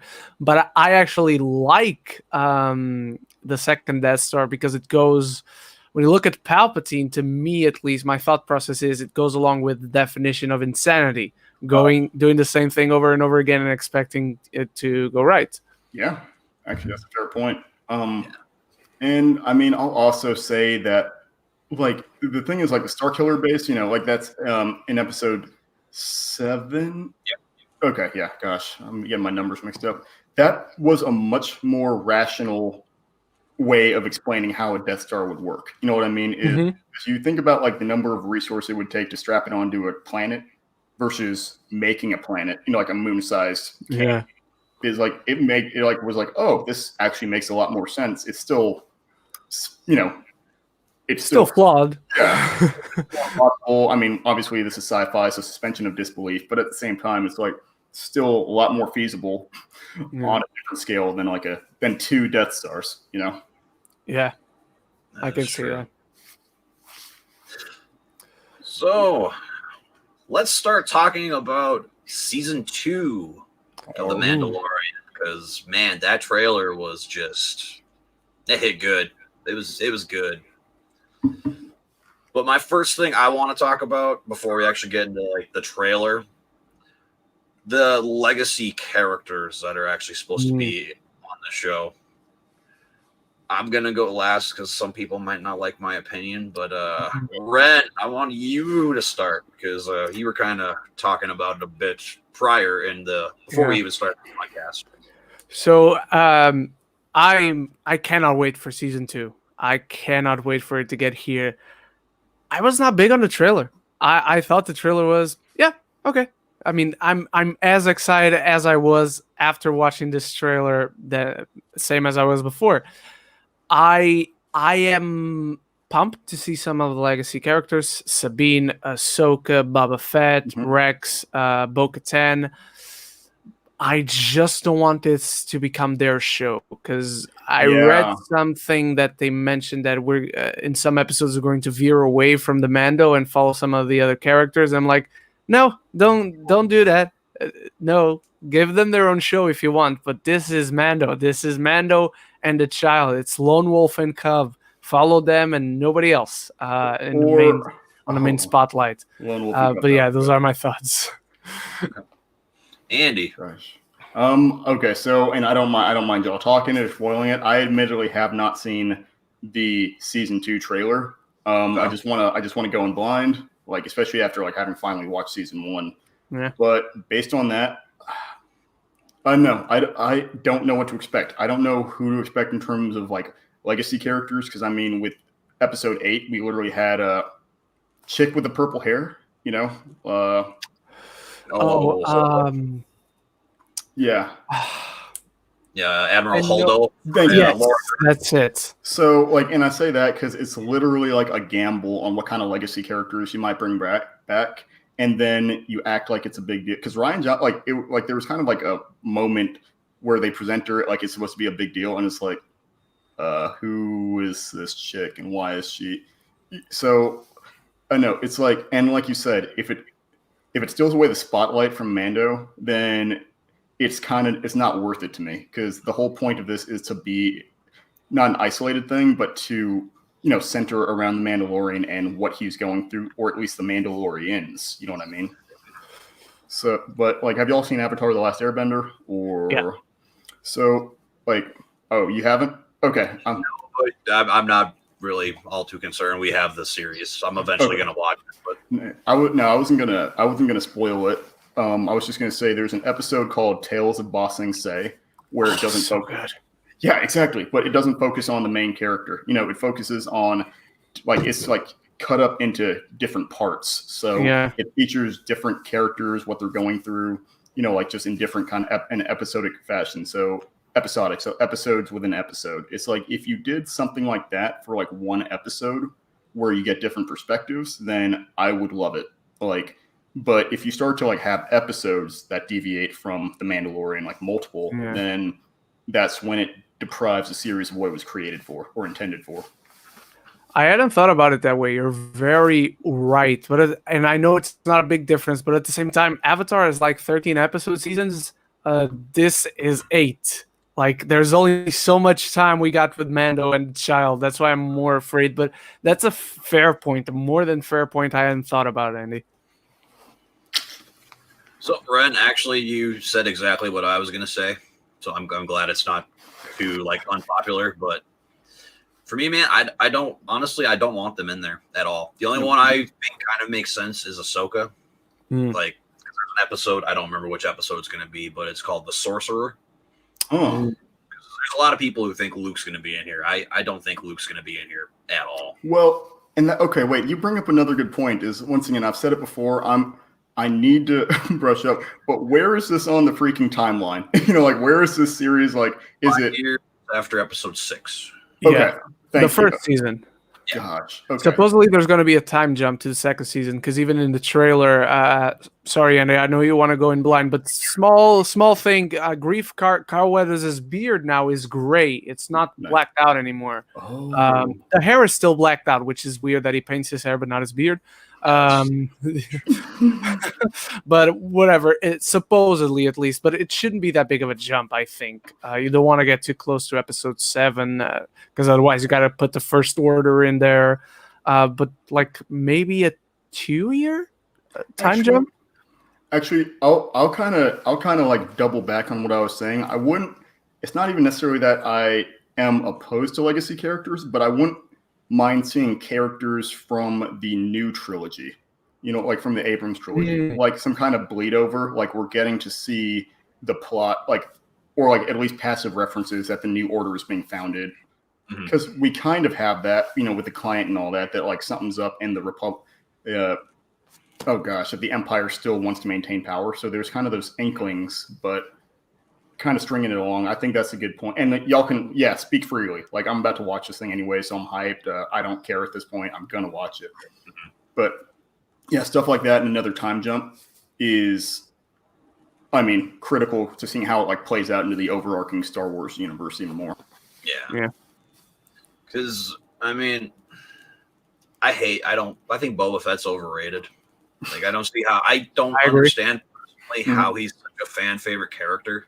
Like, I don't, but gosh, I don't want him in this because I don't want the attention to be on him. Like you guys just said, the show's called, The Mandalorian. It's about Din Djarin, not Boba Fett. I mean, well, and we're sorry.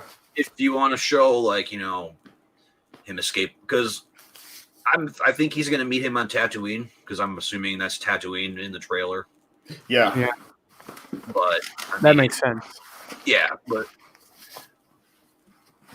like I don't want Boba in there. I mean, I know Ren. I think Boba supposedly has a very small role. Like I believe they mentioned he'll be there one episode and that's it. I hope so, because I mean, in one of the novels, it's called Aftermath, that takes place like immediately after Return of the Jedi. There's like a beggar over on Tatooine, and they're talking about this Mandalorian armor that's like melted or something, and everybody, of course, is assuming it's Boba Fett. Yeah, but like I said, I just feel like if Boba's going to be in more than one episode, and I hope it is only one, and I hope it's just a minor, like maybe 5-minute cameo, if that.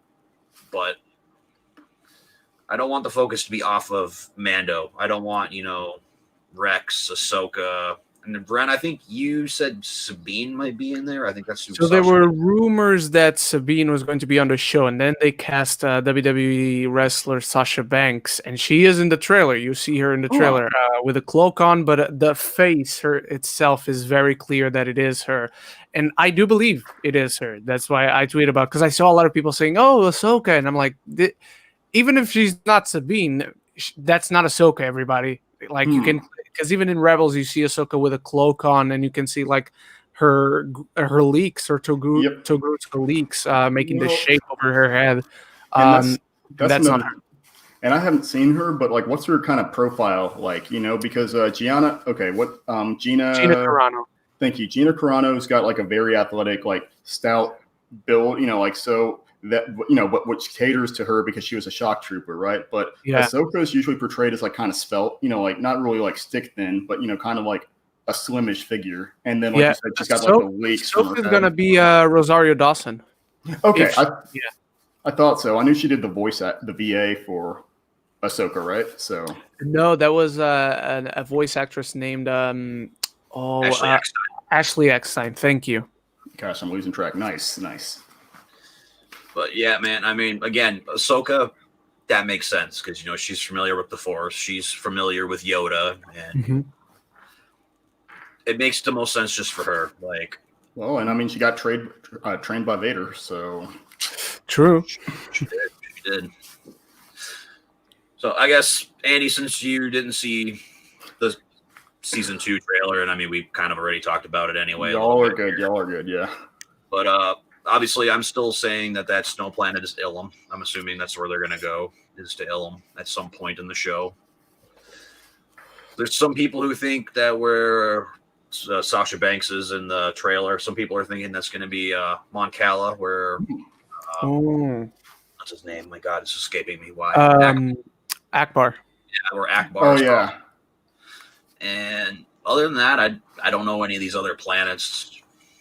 Me neither. Nothing popped out to me. That's why I didn't care for the trailer. Like the one scene I had a reaction to, and not to spoil to Andy since he hasn't seen it, because I think it would be cool for you to see in the actual show that happening. But the Baby Yoda scene, you know what I'm talking about, Austin. That was the only scene I'm like, cool, nice. And the rest of it was like, okay, Mandalorian. Yeah, this looks and feels like a Mandalorian. Cool. And great scene with Baby Yoda. Great. I will add that is that's something that, I mean, speaking of legacy characters, right, is the fact that, there's potentially planets we already know, because I already thought they had been on Tatooine, right? In episode 5 with the gunslinger. Good. I thought so. Just making sure I wasn't losing my mind. But I mean, we've already visited a couple familiar planets, which isn't a bad thing. But at the same time, you've got a whole universe to play around with. I'd love to see just some more. I'd love to see just some more unnamed or unknown planets, because he's still on the run, going to be as long as he has Baby Yoda, and then of course no.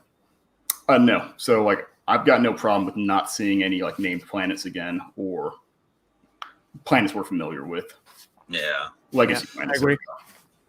No, the Mandalorian, man, it's a unique show. For me personally, it needs to try and veer away from the actual like Star Wars saga than anything else. I agree. There's a whole galaxy to play in. Don't just stick in the neighborhood. Well, and I mean that's like what it did. That's like kind of revisiting what it did so well, right? Is the prequel series, right, was also kind of jumbled because it had like the first episode 1 had some of those Western elements retained and then veered hard off of it. And then the rest of them like just kind of didn't have those strong Western elements. It had duels and all that, but at the same time, it got more quote unquote political with respect to the series. It got more like into the like war and ethics and everything. Whereas the original trilogy, you know, like had those Western elements, even though the scale, like things scaled out, it still had like a lot of Western elements. It's finding like, you know, your long lost family member. It had these like duels, these internal conflicts, morality struggles. And the Mandalorian like reverts back to that without leaning on it, you know, like leaning on the Star Wars movies, the history, sure, but like, you know, keeps that Western element and like just plays it up so well. Mm-hmm. Yeah. I mean, I don't mind the Empire being in here. I love the Empire. Yeah. Of course, it's again post Return of the Jedi, so there are still lots of remnants of the Empire. Of course, we're getting that. You know, probably some more in episode or season 2. Mm-hmm. But yeah, at least keep that. I don't mind that. Of course, you know, obviously Moff Gideon lived at the end of the final episode of season 1, so obviously we know he's going to be back in the next season. But how big of a role he's going to play, I'm not too sure. Mm-hmm. That's still not sure either. Huh. Actually, that is another thing that just occurred to me, right? Is like kind of like with the Empire and like talking Sith and all that, is the fact that Baby Yoda's powers have all like displayed have all been like more traditionally like kind of Sith powers. You know, like because I mean, like Jedis are less prone for the most part to using like Force, like, you know, kinetically excessively. So like, you know, he picks up a mud horn, he chokes out, you know, he chokes out Gina's character dang near. And he can heal, so he can like, you know, master like life force and life energy. So, you know, those are like kind of more gray Jedi and Sith based powers. So that's kind of also interesting to me in terms of whether that's like a moral alignment or whether that's like, I don't know, some type of genetic coding or something, or like, you know, I don't know what to think about. I don't know. You know, weirdly enough, I don't know, this is kind of slightly off topic, but not, but I think The Mandalorian and Jedi Fallen Order were kind of like small previews to episode 9. Huh. Because if you think Baby Yoda, he does the healing, and of course, episode 9, you know, Rey heals that snake thing underneath that planet they were on. Well, and heals Ren, you know. And he heals Kylo at the end of, well, I guess the middle of episode 9. He does the same thing back, obviously, but and then Fallen Order, man. I mean, all the planet jumping. I mean, that's one of the few negatives I have about Fallen Order. But I mean, going here to get this, and then going to this planet, going to another planet, going back to this planet you were just at like maybe an hour ago, and it's just a lot of going all around, man. It's just, I look at it, they're like prequels to episode 9, weirdly. Which I don't know why. I've just thought about that now, but. No, I mean, it's all, you know, it's all supposed to tie into each other and be canon, right? So I like it if we, you know, I like it when we have elements like that where you can tell it's supposed to tie into things, but I just hate having to like look for the canon tag on the Wikipedia or whatnot to verify that like a character's actually in universe or whatnot. Yeah. Gosh. So I guess maybe closing out our Mando talk here, and then just kind of talk about whatever for a little bit. Do you guys have any expectations or maybe predictions of what's going to happen in the next season? I don't know, but I had this feeling, and even with the narration in the trailer for season 2, that the mission very much is just try to find the Jedi and give Baby Yoda to them. I don't want to say goodbye to Baby Yoda. I'll still watch the show, but like I feel it's a big loss, and I think they gambled way too much with let's just present this baby and then get rid of it. They had no idea that people were going to fall in love with Baby Yoda even more than Mando in general.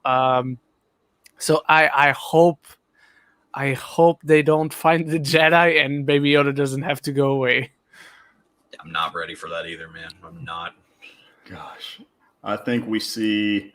No, I think we're going to see some of Baby Yoda's mythos and like background like fleshed out a little bit more. Maybe we actually get a canon name for Yoda's species or something like that. Like that'd be dope. But maybe we also see a new crew member or something. I don't know. Maybe we see like a gray Jedi or a Jedi join him, or even I don't know. Maybe just an old Sith, right? Like someone who joins him or like becomes a mentor, but ultimately leaves Yoda and his Baby Yoda in his care or something. But helps kind of guide him in how to raise him, or I don't know. I think that Baby Yoda is going to stick around because he's selling toys. But I don't know. Sure. But yeah, I definitely think we're going to learn more about Baby Yoda, and maybe we see a lot more struggles with Baby Yoda's like kind of quote unquote morality in terms of how he uses the Force or like how he learns from Mando in his environment. Mm-hmm. The expectations for me, I mean, I hope Moff Gideon gets, a lot more screen time, which I would assume he probably will, more than likely. Predictions, I mean, I'm the same way, man. I hope they don't find a Jedi, but, I mean, I'm assuming Ahsoka's probably going to maybe point them into Luke Skywalker's direction. Oh. And I just maybe that's another reason why he goes to Tatooine. Maybe he's trying to find Luke there instead, but he ends up finding a Boba instead. Mm-hmm. Yeah. I mean, man, other than that, I won't lie. Yeah, even season 3, like an expectation or a prediction of mine, man, I want Baby Yoda to like grow. Like, I like him as a baby. He's, again, the most adorable thing I've ever seen in my life. But like, we got the fake little teaser on 420.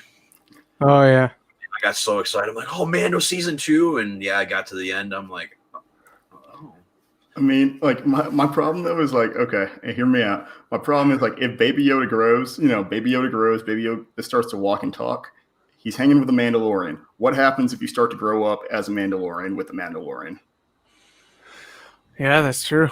Boom, they put a bucket on your head. So like a bucket with the big ears. Yeah. There you go. Oh man, there's fan art of that already. Of course there is. I think I might have seen some of that. It's cute. It's still cute. I'll be honest. Yeah, it is. Like it won't look good if they actually do it, but in the fan art, it's nice. It's funny to see. Yeah, and I wouldn't mind if they got rid of Baby. I would prefer they didn't, but I wouldn't mind if they got rid of Baby Yoda if they like had enough story established, right? Or like if you maybe checked in on this character, it wasn't a hard departure, right? But it was like that Mando did the best thing, or maybe he leaves him at the end of the season or mid-season, and they come back to him in season 3. I don't know the long-term plan. True. Okay. Well, I think that's pretty much it for the Mando talk. I mean, I'm still excited, man. I can't wait for October 30th to hurry up and get here. And I'm going to throw this out here. I know we kind of already talked about it, but we're kind of thinking right now, every maybe Saturday around this time, after the new episodes come out, I think the 3 of us are going to try and get together and maybe do a review for you guys. I'm down. Same here. Okay. All right. And we might try and get another guest in too. We might try and get a different guest in each episode just to have another person's perspective on the show. So I'm pretty excited for that. Is there any other topics you guys want to talk about at all? It don't matter to me what it is. If you guys want to talk about movies, if you guys want to talk about comics, games, I'm game still, man. Talk for a little while. Yeah, what games are? I mentioned Ghost of Tsushima, and I know y'all mentioned game. Like All in Order. All in Order. But what games are y'all playing? Or we got holiday season coming up, so PS5 and X. What do they call it? Xbox Series X or? Yeah, something like that. New Xbox, whatever they named it. Like, what games are on y'all's horizon, I guess? For me, for the PS5 specifically, right now, Miles Morales, Godfall, and I'm thinking of already going directly for PS5 with the new Assassin's Creed Valhalla coming out, because I'm a massive Assassin's Creed fan. Games, not the movie. Let's not talk about that. That didn't happen. Forgot there was an Assassin. Thank you for bringing that up. Dang. So for me, I'm alongside with Ren here. I'm definitely looking forward to Miles Morales. Like, do that Marvel Spider-Man game. Not only was it just a perfect Spider-Man game, but it's probably, no joke, the best video game I've ever played. Like, the story, the characters, everything. New York City itself, like, my God, they did a phenomenal. Well, also that you get to see the freaking Avengers Tower, so they confirm that other heroes are and you have Taskmaster and all that. So you confirm in universe that there's just, he's not an isolated thing. So that was good. Yeah, true. I'd say after that, probably Resident Evil Village. I'm a huge Resi fan, man. I love Resident Evil, especially they're going back to first person. It looks amazing. There was one more too coming out. I lost it. I don't know what it is. But those are probably my two most hyped games right now. Miles, yeah, and I'm getting okay, did either of y'all land a PS5 pre-order? Because not yet, but I'm buying my one back in Portugal, so it's a small country. I don't have to worry too much, thankfully. Gosh dang, nice. Austin, did you score one or? No, unfortunately, man, I'm going to wait. I still got a bunch of PS4 games I still got to work on. I'm working on the original remake of Resident Evil. I'm working on that right now. Nice. And, I'm more watching movies right now and stuff and series instead of playing games. I kind of lost my interest in games. Gosh. I was playing a lot of online games, and then I got out of that, and I've been playing a lot of more campaign-based games. And yeah, I just kind of fell off the gaming thing now. It's easy to, especially it's kind of like the Netflix train or any sort of train, any kind of media train in the 21st century, I guess, is there's just so much content that comes out. It's hard to keep up with stuff, even like stuff I've watched for months or like a year. Like I just lose track of because just something new and shiny comes out, which to that point, I'll probably wait to get my PlayStation 5 until I'm sure I won't die in a line. Yeah. But God of War 2 is probably my most like. Oh my God, I forgot about that. Gosh. The only reason I forgot about that is because it's only coming out in 2021. So it's not right now, but it's my favorite video game franchise ever. I cannot wait for that. I flipped out when that came in. Oof. Gosh. Yeah, no, God of War 2, Spider-Man Miles Morales, I agree, is one of my favorites. I think that God of War, Spider-Man, God of War, and Ghost of Tsushima are my top three probably PlayStation games. Let's see. And yeah, Ghost of Tsushima is beautiful. The combat's awesome. Story's amazing. Play that. Yeah, you feel like a samurai ninja. It does so well. And then, actually, yeah, since y'all like film, there's actually a Akira Kurosawa mode in the game. Oh yeah, so I heard about that. This was the sickest thing I've ever heard. But like, there are multiple game modes, and you can get the Kurosawa mode has Japanese and Chinese voice actors, and it's in all black and white. Like so good.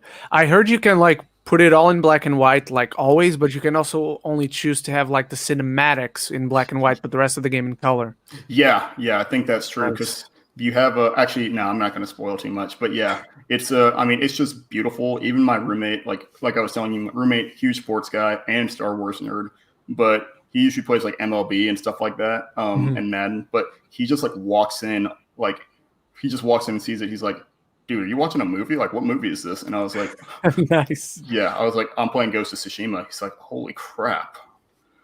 And then, Valhalla. I love Nordic mythology. God of War was like part of why I loved it, and so yeah, I already pre-ordered it, man. I'm a sheep, but and maybe Cyberpunk. I don't know. That game looks a little too strange for me, unfortunately. I might hold off on that one. Got to save money too. Yeah, true. I'm thinking now I'm going to get back because I started it, but I didn't get very far. But I'm right now going to get back on The Witcher 3 Wild Hunt. Oh. And after that, I think before ending my PS4 run, I'm sure I'll buy a game here or there after the PS5 comes out. But after that, I think maybe Ghost of Tsushima, and I'm going out with that into the PS5. They're coming out with multiplayer. They're coming out with DLC content for it. Apparently. Wow, nice. It doesn't really need it, cool. but it's awesome. Yeah, I usually just play story. That's it. I'm not a huge multiplayer online game, except like for games that you only play with friends. Otherwise, it's not playable. Like Fall Guys right now, I'm having a lot of fun with that. I think The Forest is one that I play like occasionally. I can do that, but I still get stressed out when I'm doing multiplayer. So Yeah. I'm bad at Halo and Call of Duty. Games are too toxic, man. I can't do those anymore. Shooters are not even with me, man. Like someone mentions a shooter, I'm out. Conversation is not over here. Dude, that's like Fortnite. Now you talk about toxic Fortnite community, stressful. Yeah. Gosh. It's like the Star Wars community. Nobody hates Star Wars more than Star Wars fans. True, man, that's any like established fan base, right? Like even true. Man, it sucks being into anime too, because like, gosh, man, you like the worst thing that happened to anime like is like otakus, is like anime fanboys and fangirls, because they kill it, and then you like one anime and they're like, oh, it's overhyped or it's trash, or your favorite anime is trash or whatever. And there's also the like toxic subsection where like, oh, I like this anime, and they're like, do you really? And then they start to compete with you, and it's like it's not a competition. I just thought we had the same interest and I wanted to share. God, I had that with like a former coworker. We were talking comic books, and then I don't like to like get into like the technical comic books sometimes because it sounds ultra pretentious, like comic books, graphic novels, prose, all this. And he's breaking down all his like problems with certain comics and all that. He's like, I'm like, dude, like just enjoy it. Like it's just, I don't mind the technical details, but at the same time, don't like just because you don't like it doesn't mean someone else can't like it. Exactly. Well, all right, guys. I actually think that is probably going to do it here for this podcast. I want to thank my guests, Ren and Andy, for being on here with me. So, Ren, would you like to plug anything? Yes, thank you very much for having me, Austin. First of all, it was a pleasure to talk Star Wars, and if we can make it work with the weekly Mandalorian talks, Talkalorians, trademark that right away. You can find me anywhere: Facebook, Twitter, Instagram, and YouTube, of course. Ren Geekness, and stay tuned on my channel because I have a review for the Trial of the Chicago 7 coming later tonight. Nice. And thank you so much for having me, Austin. Ren, pleasure doing this. Well, pleasure doing this with both of y'all. Likewise, sir. You can find me on Instagram, Twitter, Facebook at the at Andrew King 3RD handle. And, stay tuned to King's Comics. Got more reviews. And like I said, people have been asking for some trailer reactions. I still have to react to the Dune trailer. Oddly enough. So that's on the way too. Nice. All right. And, of course, obviously, you guys are here already. Just check out anything at SPC Bird 317 1993 on Facebook, YouTube, Instagram, all that fun jazz. So, yeah, actually, Ren, I like the thing you said, Talkalorian. I like that a lot. I think we might stick with that. Talkalorian. Heck yeah, let's go. I was trying to come up with something on the spot. I'm impressed. I like it. I'm a fan. Let's go. So, guys, hopefully we'll be back. Technically, on Halloween, we'll be back. We'll be talking about the very first of The Mandalorian. I'm excited to do this. So, all right. I guess you guys, with that being said, make sure you hit that like button, subscribe if you haven't already. I have linked both Andy and Ren's channels down in the description below, so go check them out. Send that SPC love their way. And with that being said, we'll see you guys next time.